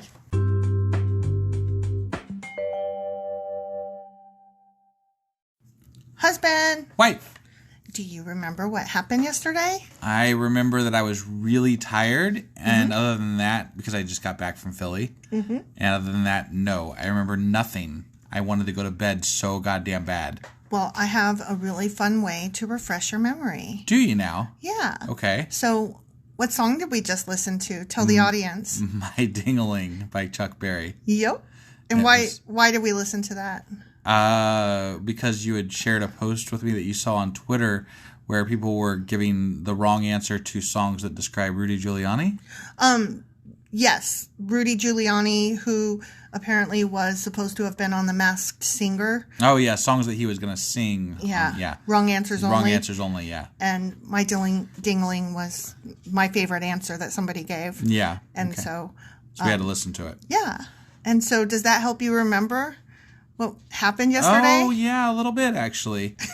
Yeah, so... what happens if you don't have a ding-a-ling? You're not welcome in the church. Yeah. Or whatever, temple, whatever the fuck it is. That's right. Yeah, yeah. And if your balls are crushed? Yeah, that too. That's not good for that, I guess. And, if you're a bastard. That's not good. Also, if you're not midnight, Moabite, or was it the Amorites or something? Something like that. One of the other ones. I don't remember. But if you're Egyptian or something else, you can, there's only 3 generations between you and that. So yeah, it's all coming back to me now. Yeah. Also, don't pee and poop in the tent. Right. Yeah. And also, no nocturnal emissions, or else you got to clean yourself for ages. Right. And don't hire temple prostitutes. Yeah, and don't be one. Right. Yeah. Boy or girl. Right. Yeah. And what about sickles? You can only pick the wheat from your neighbor's field with your hands, not your sickles. Yeah, don't be using your sickles. Or your dingling. You can't use your dingling. Don't fill up a to-go box at the buffet. Right. That was the gist of that. Sure. Yeah. So, yeah, that's what happened yesterday. All right. Well, what are we discussing today? We are discussing Deuteronomy Chapter 24. All right. Let's go do this. Yep.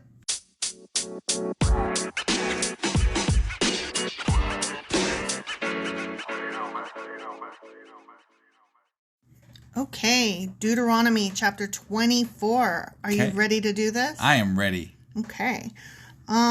We're carrying on from whatever we were doing yesterday, laws about what the fuck ever. Okay. So, suppose a man marries a woman, but she does not please him. Then he's allowed to leave her, right? Yeah. Well, yeah, I thought that she would go free. Yeah. But I mean, if she's already free, that doesn't matter. But they are allowed to leave the wife. Yeah. Person, I think, unless certain things happen, there's certain things that you're never allowed to leave your wife too. So it just kind of depends on the situation, I think. It does. This is interesting. Having discovered something wrong with her, he writes a document of divorce, hands it to her, and sends her away from his house. When she leaves his house, she is free to marry another man. Huh. But if the second husband also turns against her, writes a document of divorce, hands it to her, and sends her away, or if he dies, the first husband may not marry her again, for she has been defiled. He don't want that bitch. He already done divorced her. Is she allowed to marry a third person? Is that third person allowed to marry her? I don't know. They didn't cover that bit. Just the first husband's not allowed to remarry her. I think she's allowed to keep getting remarried. Right? I mean, what's the beef here? I don't know. Okay. Okay, but she can't go back to the first husband. That would be detestable to the Lord. Yeah, okay. I don't know what the Lord gives a shit about who's fucking who, but okay. You must not bring guilt upon the land the Lord your God is giving you as a special possession. That's why. Okay. It'll look bad. It'll look, yeah. Okay. Whatever. The family Christmas photos will be really weird. Yeah, definitely. Difficult to explain. It's a good reason. Yeah. Yeah. A newly married man must not be drafted into the army or be given any other official responsibilities. Well, that goes back to where, they were saying they that, were allowed to go home. Yeah, they were allowed to go home if they hadn't, Yeah, I like that. Right. I'd always be newly married. Yeah.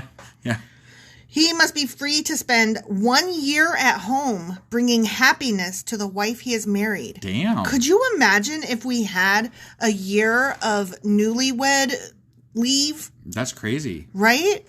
Yeah, they were pretty liberal with leave time on things. They were. They actually believed in a lot of shitty things, but they did also believe in family time and, spending time together. Well, I would imagine that if you put somebody from that time frame in our time frame, they would go crazy immediately. Oh, I think, yes. I mean, this is such a fast-paced world that we live in. Yeah. And they didn't live in that world. That's not, right.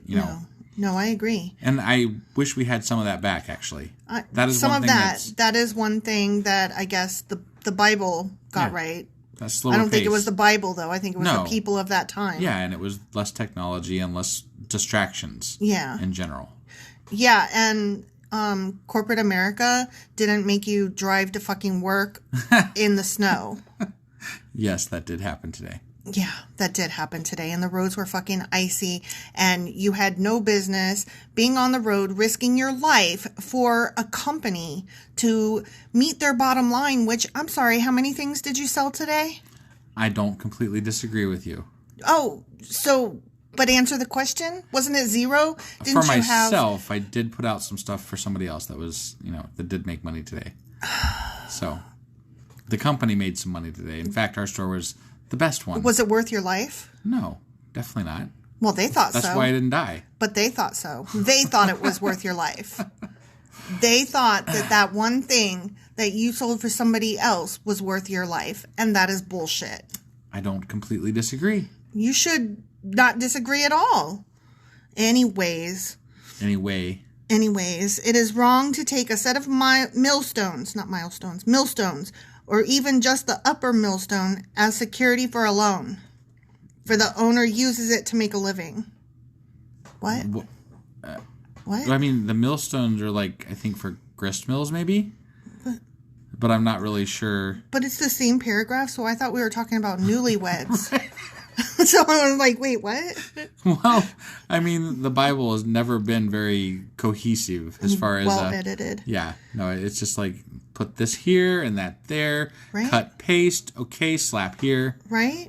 Okay, same paragraph. If anyone kidnaps a fellow Israelite and treats him as a slave or sells him, the kidnapper must die. Okay, I mean... Fair. I guess that's kind of... I mean, I don't believe in the death penalty, but... I don't either, but don't kidnap people also. At least, also. you know, they are going to punish them for something that was bad, I guess. In this way, you will purge the evil from among you. They should get stoned, maybe. Like the other people get stoned. I mean... they shouldn't die at all, really. No, but insofar as they already are stoning people, yeah. I think kidnapping would be up there, right? I mean, it definitely ranks higher than some of the other shit people got stoned for. That's what I'm saying. In canon. Yeah, in canon, sure. not in real life. No, definitely. In Bible canon, a kidnapper should be kidnapped. Right. Or should be stoned. I'm down with that. Yeah. As far as, you know, in the ranking of what should be a stoning versus not. So, yeah. Yeah. I mean, a woman cheats on her husband and gets stoned? Fuck you. Right. So this kidnapper gets stoned. That's what I think. Yeah. In all cases, same paragraph, but now we're moving on again. Okay. In all cases involving serious skin diseases, be careful to follow the instructions of the Levitical priests. I remember that. They went over that in fucking detail. Mm-hmm. Like, serious detail. Serious detail. We learned all about white leprosy. splotches and fucking brown splotches and STDs, bumpy splotches. And STDs. Dried up splotches. Yeah, and, gross. Yeah, it was like Obey all the commands I have given them. I mean, I think maybe they should use condoms when they have sex and wash their face with a really good soap every night before they go to bed. I don't think they really had that kind of stuff back then. Well, then that's their own fault for not inventing it yet. You would think God would be able to make those things happen since he is like all powerful and everything. Right. And he knows everything. It's not like he doesn't know it's going to be invented eventually. And you love these people. He obviously knew that good hygiene was something that people should have. Right. He just didn't disclose it to them because he wanted them to die of leprosy and STDs. That makes total sense, right? Yeah. Okay. Gangrene. Right. That was just such an easy thing to throw in there, but he didn't. Okay. Remember what the Lord your God did to Miriam as you were coming from Egypt? Yep. I sure do. If you lend anything to your neighbor... Oh, okay. This is different now. If you lend anything to your neighbor, do not enter his house to pick up the item he is giving as security. What? Wait. If you're... So don't steal something from him for... No. Like, okay. So you're going to lend somebody some money. Yeah. Okay. And you go to his house and he's like, okay, I'm going to give you my TV as security. Mm-hmm. And so you have to wait. You, the money holder that are about to lend him some money. Yeah. Stand outside his house. Don't go inside. He will come out and give you his TV. Oh, okay. As security. Okay. They're saying, don't be all up in your... Got it. It's the image, right? You're like, this guy's willingly handing it to you instead of you taking it from him. Yes. Got it. So if you lend anything to your neighbor, do not enter his house to pick up the item he is giving as security. You must wait outside while he goes in and brings it out to you. Got it. Okay? Okay. Sure. Whatever. I mean, I guess because that way, like... there's no confusion as to whether or not it's being lent or stolen. Right. Because if he's giving it to you, he's coming out of his house. If you go in and just take it, people might say that you bullied him into it. If you hold enough power in the community, it doesn't really matter what happens. You can still do it even by standing outside. Sure. So. But this is a check-the-box rule that I approve of. Sure. If your neighbor is poor and gives you his cloak as security for a loan, do not keep the cloak overnight. Return the cloak to its owner by sunset so he can stay warm through the night and bless you. And the Lord your God will count you as righteous. So then it's not really... Like, it's in the Bible, and if you're poor, you're obviously going to hand them your cloak and be like, take this as security. And then when they don't bring it back, they're the asshole. Yeah.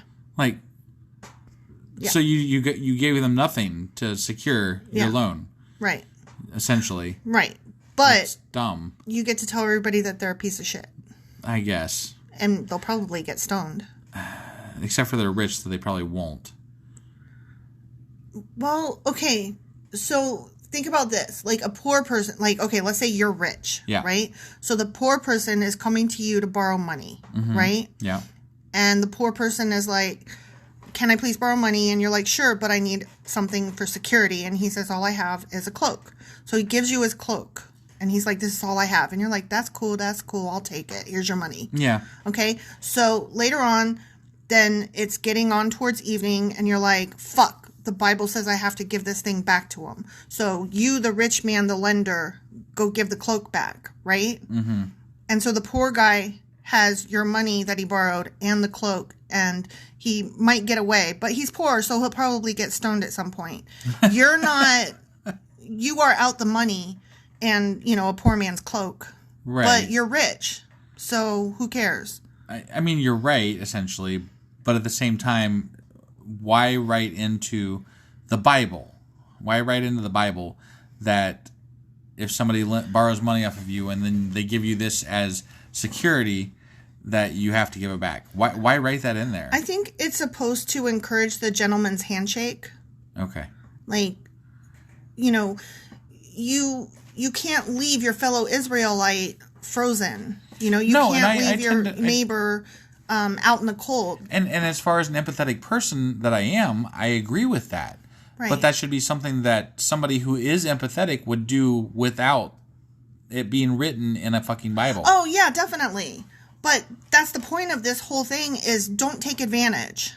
Like, that's literally the next words is never take advantage of poor and destitute laborers. Sure. So the point is, if this guy has nothing to give you, and so he gives you his cloak as a token, right? Don't fucking keep the token. Okay. So it's telling rich assholes, don't be a selfish piece of shit. Okay. Share with your fucking neighbors, and don't take the token and keep it when you know he's going to be sleeping on the fucking street. Right, and I get it. I mean, we talked about this the other day when we were talking about like if our neighbor asked for something or your sister or my brother or whoever. You loan without interest. You loan without interest. Yeah. You loan without expectation, that's... No strings attached. If you can pay me back, that's cool. Right. And generally, if there's somebody poor that I give money to, it's a charity. It's not a loan. So, you know what I mean? Yeah.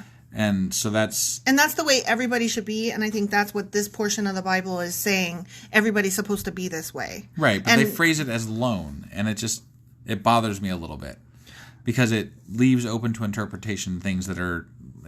It makes it seem like there's more to it than there should be, I guess. That's fair. All right. That's all. I'll agree with you there. Okay. I mean, honestly, you shouldn't have to tell rich fucks, be nice and share. Right. You shouldn't have to tell them that. Yeah. But the fact that you do is why there's Bibles and rules in the first place. Sure. Because rich fucks will always be fucks. Yeah. Yeah. So... Okay. Never take advantage of poor and destitute laborers, whether they are fellow Israelites or foreigners living in your towns. Huh. You must pay them their wages each day before sunset because they are poor and are counting on it. I mean... Duh. Yeah. Duh. But corporate America doesn't follow that rule. So you know what I miss? I mean, that we've gone from every day in the Bible... to when I was younger, it was every week. Like Same. Paychecks were like everywhere you went, there was a week, right? Yep. You got paid weekly. Yep. And now it's almost everywhere is 2 weeks. And if you're in the military or a lot of places like bigger companies, they only pay once a month. Right, and that's just insane. Like, it's I had a job for a while, and it was sales where we had to budget for a month, and that was rough. It's hard. It's really hard. Especially when you can't count on regular income, like it fluctuates, Yeah. Yeah. That makes things so difficult. But it would be so. I mean, it's nicer to get paid on a regular, shorter term basis, in my opinion. No, I agree too. Especially when you're living from paycheck to paycheck, like it's hard. Yeah. So. Yeah. And I like people who say you just have to budget your money, and it's like you have to have money to budget. Right. Yeah, we don't have a yacht to sell. Yeah. That's always my most favorite, like what's that financial guru guy? You know who I'm talking about though. Yeah. He damn it. I can't remember his name. Don't worry about it. I know, it's financial just bugging guru. Me. Right, but all of them, but this guy in particular, they're always like, the first thing you need to do is get rid of all your luxury items. And I'm like, you are so out of fucking touch. I don't even understand you. Yeah, I am not giving up my Keurig. Oh, that's not a luxury item? Oh, shit. Yeah, I mean, like, our TV is probably the nicest thing we own. Right. And it's like 10 years old. Yeah. Yeah. Come on, get the fuck out of here. Right. We have no luxury items here. And then they're like, make sure that you take your lunch every day and don't eat out. No fucking shit, you think? Right. I don't have money to eat out. What the fuck is wrong with you? Yeah. And then they're like, oh, cut coupons. And I'm like, first, I gotta buy a newspaper. I'm not wasting money on it. Second, the coupons are for fucking brand items. Right. Who buys brand items if they're poor? Yeah, you shop at Aldi's instead. Yeah. I'm not buying brand name stuff. The coupons don't apply. Right. Exactly. So, sorry, don't get me started on these. It's Dave something. It's Dave somebody. Okay. Oh, Ramsey. Dave Ramsey. I hate that guy. I mean, he's so out of fucking touch with poor people. I mean, most people who have money are out of touch with poor people. Yeah. And he has money, so.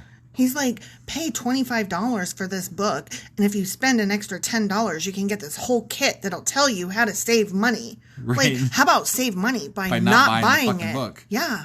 You can, if you are really interested, go to the library and borrow it for free. Yeah. Or, go online and listen to it on audio for free. Yeah. God. Right. Okay. I'm sorry. Whatever. Are you, though? I'm really not sorry for my feelings, and I'm not sorry for going off because it was probably entertaining to somebody. Maybe. But I am sorry if I got a little shrieky, and I'm also sorry because I think I spit on you. Just a little bit. Yeah. It was minor. I mean, it wasn't as bad as that other time. That other time? Yeah. Anybody who's listened to us for a long time knows you spit on me like 2 episodes in a row. Fuck you. It was like twice in a row. Okay. It was bad. I'm very sorry that I spit on you, my love. Like I needed like windshield wipers for my face. I don't know if you caught it, but I literally just apologized and you rolled over it. No, it's all right. Okay. Thanks. Okay. You're welcome. Okay. Calming it down. Okay. So anyway, poor people are counting on their money, so fucking pay them. Yeah. If you don't, they might cry out to the Lord against you. I'd be crying out to something.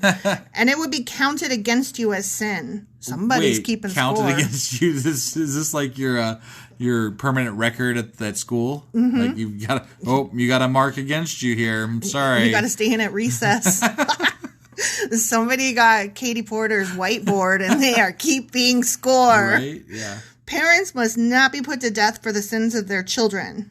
Oh, isn't that funny? That's backwards because parents aren't held accountable for their children, but children are sure as fuck held accountable for their parents. For like generations. Mm-hmm. So parents must not be put to death. Sorry. Cough. I know, I'm sorry. For the sins of their children, nor children for the sins of their parents. Bullshit. Yeah, whatever. You lie. Those deserving to die must be put to death for their own crimes. They can be punished, just not punished by death. I thought that, just going back a little bit here, I feel like at some point he basically said that, once they're in their chosen land and they're all settled in there, that this was going to basically be a utopia where nothing goes wrong. Yeah. But like there's all this shit that's going wrong and all these rules that they need to have. He's telling them all these rules for when it does inevitably go wrong. Well, it sounds like it's going wrong like pretty much consistently though. No, he's telling them what the rules are going to be when they get there. All right. As soon as they cross the border. In this utopia that's not supposed to have anything go wrong. Yeah. Okay. Yeah. All right. Just making sure. True justice must be given to foreigners living among you and to orphans, and you must never accept a widow's garment as security for her debt. Okay. I didn't plan to. Right. Like, who would? Yeah. Weird. Okay. Keep your garter belt, missus. Always remember that you were slaves in Egypt and that the Lord your God redeemed you from your slavery. Yeah, we couldn't forget. That's pretty much every chapter he says that, isn't it? We could never forget. Yeah. That is why I have given you this command. When you are harvesting your crops and forget to bring in a bundle of grain from your field, don't go back to get it. I always forget my bundles. Yeah. Leave it for the foreigners, orphans, and widows. Okay. I mean, it's mine. I can leave it. I should leave it. But maybe I didn't fucking forget it. I just couldn't carry it. Maybe I didn't forget it and I already just left it for them. Right. Yeah. Huh. Then the Lord your God will bless you in all you do. I guess he'll like erase that mark of sin that you left up on the whiteboard earlier. I wonder. Yeah, they should tell you like this one takes a mark off, this one puts a mark on. You can only have so many, and the number is score. The number is 10 before you can't get into heaven. They need a scoreboard. They need a scoreboard that way you can keep track. And we need to know what each sin and blessing, like what is their point value. Obviously, if you get stoned, you are right out. Well, yeah. Right. Yeah. But some of this other stuff, they're just marking sins out on you. Yeah. So. When you beat the olives from your olive trees, don't go over the boughs twice. Okay. I don't know anything about picking olives or whatever, or beating olives or whatever the fuck it is. I don't either. But, okay. Oh, they're saying leave the remaining olives for the foreigners, orphans, and widows. So, okay. So, beat your tree and then get. Beat your tree. Oh, I'm a child. When you gather the grapes in your vineyard, don't glean the vines after they are picked. Yeah, we already know this. Yeah. But it was only supposed to be the outer I know, rim. That's what they were saying initially. He's saying leave the remaining grapes for the foreigners, orphans, and widows. Right. So it's the whole fucking And they field. can also just come there anytime and eat it. Right, because you can't. According to the last chapter. So, yeah, because you can't chase them out. Right. So you have to leave them this, and they can come over anytime. Yeah. Yeah. Okay. Remember that you were slaves in the land of Egypt. That is why I'm giving you this command. The end. The command to give everybody everything that they want without you having to have any recompense for it. Which I'm kind of fine with. I mean, okay, but if it interferes with there's a point where it would become ridiculous. So. Yeah. And you can't interfere with somebody's livelihood just because everybody else needs to eat. Like, that's not okay, in my opinion. If you have excess, then that obviously should be dispersed, in my opinion. But to interfere with somebody else's livelihood to make sure other people who are not doing that get fed, that's not okay. So how many grapes can they eat before it's too many? I don't fucking know. How many olives can they take from your tree before you're not giving it to them and they're just stealing it? I have no idea. Well, it's think about that. It's a question for the ages, you know?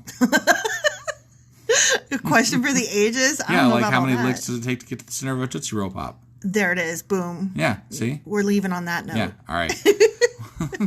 See you guys.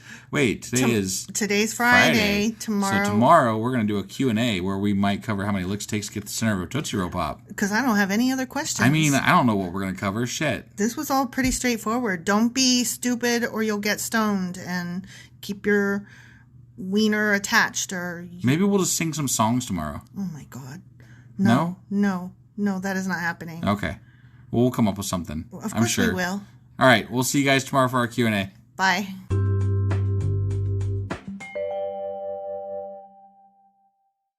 Husband. Wife. It's a Q&A. It is. Do you have a Q? I don't actually have any Qs, but to be fair, I've been really busy and I didn't think about it a lot. So there's that. That's okay. I came up with a Q. Awesome. It has to do with crushed nuts and missing dicks. Wife to save the day. Yay! All right. Let's do this. Let's go talk about crushed nuts and missing dicks. Yay! All right.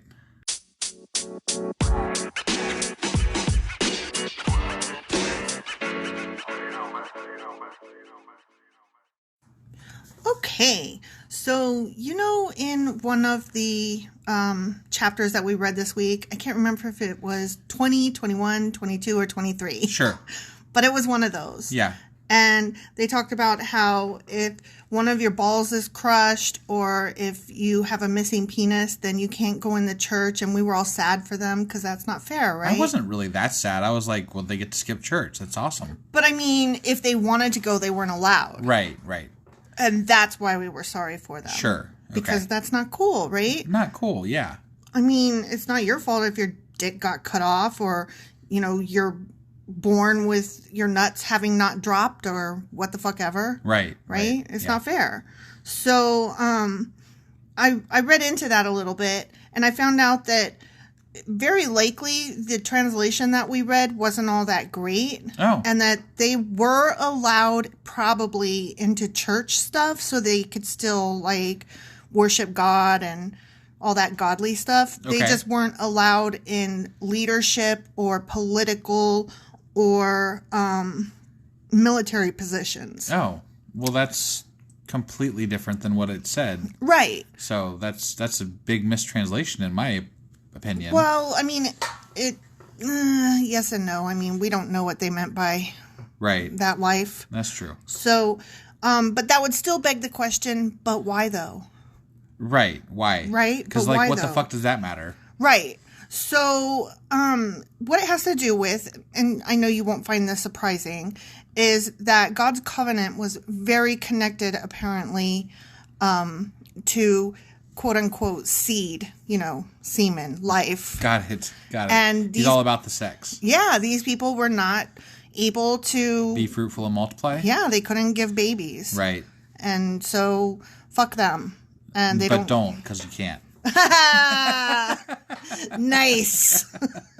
So, but there's another reason that they weren't allowed in those leadership positions or political positions. Okay. A lot of the eunuchs were that way because as babies or children, their penises had been cut off as sacrifice to various pagan gods. Oh my God. Yeah. It was rough. Oh, that's those horrible. were some rough days. So Jesus. They were like, you know what? You might still have ties to those old gods. I think they'd be pissed at those old gods, personally. I think the motherfucker cut off my dick. We're not going to mess with that. We're not going to mess with that god. We're not going to mess with your missing dick. And we're not going to mess with you. So you can come worship our Yahweh because he's awesome. Yeah. But that's it. That's it. After that, go the fuck home. Also stand in the back. Yeah. So, I thought that was interesting. Yeah. Another thing is, do you remember, I think this was in the last chapter that we just read, when they were talking about illegitimate births and how, if you were the product of an illegitimate birth, you couldn't come into the church for to the 10th generation or some shit like crazy. That. And we're like, that's not fair. That's excessive, in my opinion. Yeah. So there's a little bit more behind that. Okay. The illegitimate births that they were likely talking about wasn't just to do with bastards or out of wedlock. All right. It was incestuous relationships. Oh. Yeah. And here's why. So, you know how also it was the Moabites and Ammonites can't come in here, get out? Yeah. So Moab and Ammon, from whom the Moabites and Ammonites descend from, right? Those were the two sons that were born to the daughters of Lot. Oh. Yeah, and remember they hopped on Pop. Oh, shit. Yeah. So the Israelites were like, we're having none of that incestuous stuff, okay? See, at the time when we were talking about that whole thing with Lot and his daughters, it seemed like God was kind of approving of it, but now they're saying, no, that's not we didn't approve of that. That's not good. This is bad. Well, I mean, this is what the Deuteronomist is quoting Moses as quoting God. Right. So maybe they were like, that doesn't look so good. Maybe we should make that look better. Yeah, yeah. Because, that was some crazy ass shit there. Exactly. And so they were like, you guys are gross and you can't come in here because you're incest. I mean, but still to the 10th generation? Well, if you think about it, an incestuous child is going to take... Right. If they mate with somebody, they're saying that the children that you have are still going to be tainted with that Incest. Right. I suppose, like biologically speaking. And by putting such a strong deterrent on it, they are ensuring that no one would want to, right, hook up with them, basically. Yeah, so no kissing cousins. Keeps that incest from happening again. Exactly. So that's probably good. I mean, it's rough. Right. Because you're kicked out of everything. Yeah. But biologically, it makes sound sense. Yeah, and then there's a lot of things in the Bible in a roundabout, weird fucking way that makes some sense that, they had these in place because of hygiene or because of incest in this case or whatever. I mean, there's things that do make some sense. You're still punishing the child regardless. Right. And this all still goes back to, essentially the Bible is just a big fucking rule book on how to live life. In a society. And, right. They say it in story form because they don't, they're primitive, these are primitive people. Right. And they're trying to do the best they can with the information they have, which is very little. Exactly. They don't have science. Not really. No, they have cutting off dicks. Yeah. That is not something I want to. Yeah, no. Bad. So that's what I had. Okay.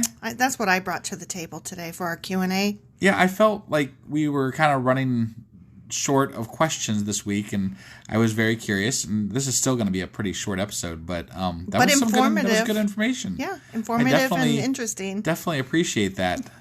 So it sheds. I always like these because it sheds some light on what we've been talking about at some level, and I really could do this all day, just delving into different side stories. It's interesting stuff. We'd get lost. There's so much. There's so much. Every sentence is packed with so much shit. Sometimes literally. Yeah, right. Yeah. Well, at least those holes they dug in the fucking desert, those are packed with so much shit. Could you imagine digging that up nowadays? Look, here's where they all shat. Here's the shit. Yay! Here's the shit sticks. Yeah. Oh, look, I found a spade. This is what they must have used to dig the holes for the shit. Yay! All right. Well, I think... Is that all we got for today? That's all I got for today. All right. Well, we'll let you guys out of here, I guess, because that's all we got. Class dismissed.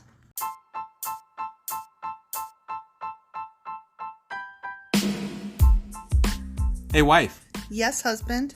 Did you know that we are now on Patreon? Yes, because you told me, but also, no, tell me more. So we're on Patreon now. Are we? We are. And our supporters can go there and support us. And we have multiple levels all the way up to You Killed God. That sounds really drastic and escalated quickly-ish. Well, no, there's multiple levels before there. So it escalates on a sliding scale of, cheap to not cheap. Oh. But, we can definitely use any amount. So, any support is always appreciated. So what exactly is Patreon? It's a place where you can show your support for our podcast. And just our podcast? Any podcast or any performer. But, we're the ones that, you're listening to right now. So maybe you should, support us. That'd be awesome. That would be awesome. But we love you anyway. So all you got to do is go to Patreon, look up Sacrilegious Discourse. It's actually patreon.com/Sacrilegious Discourse is our actual main page there. So head on over and send us some love. Yeah.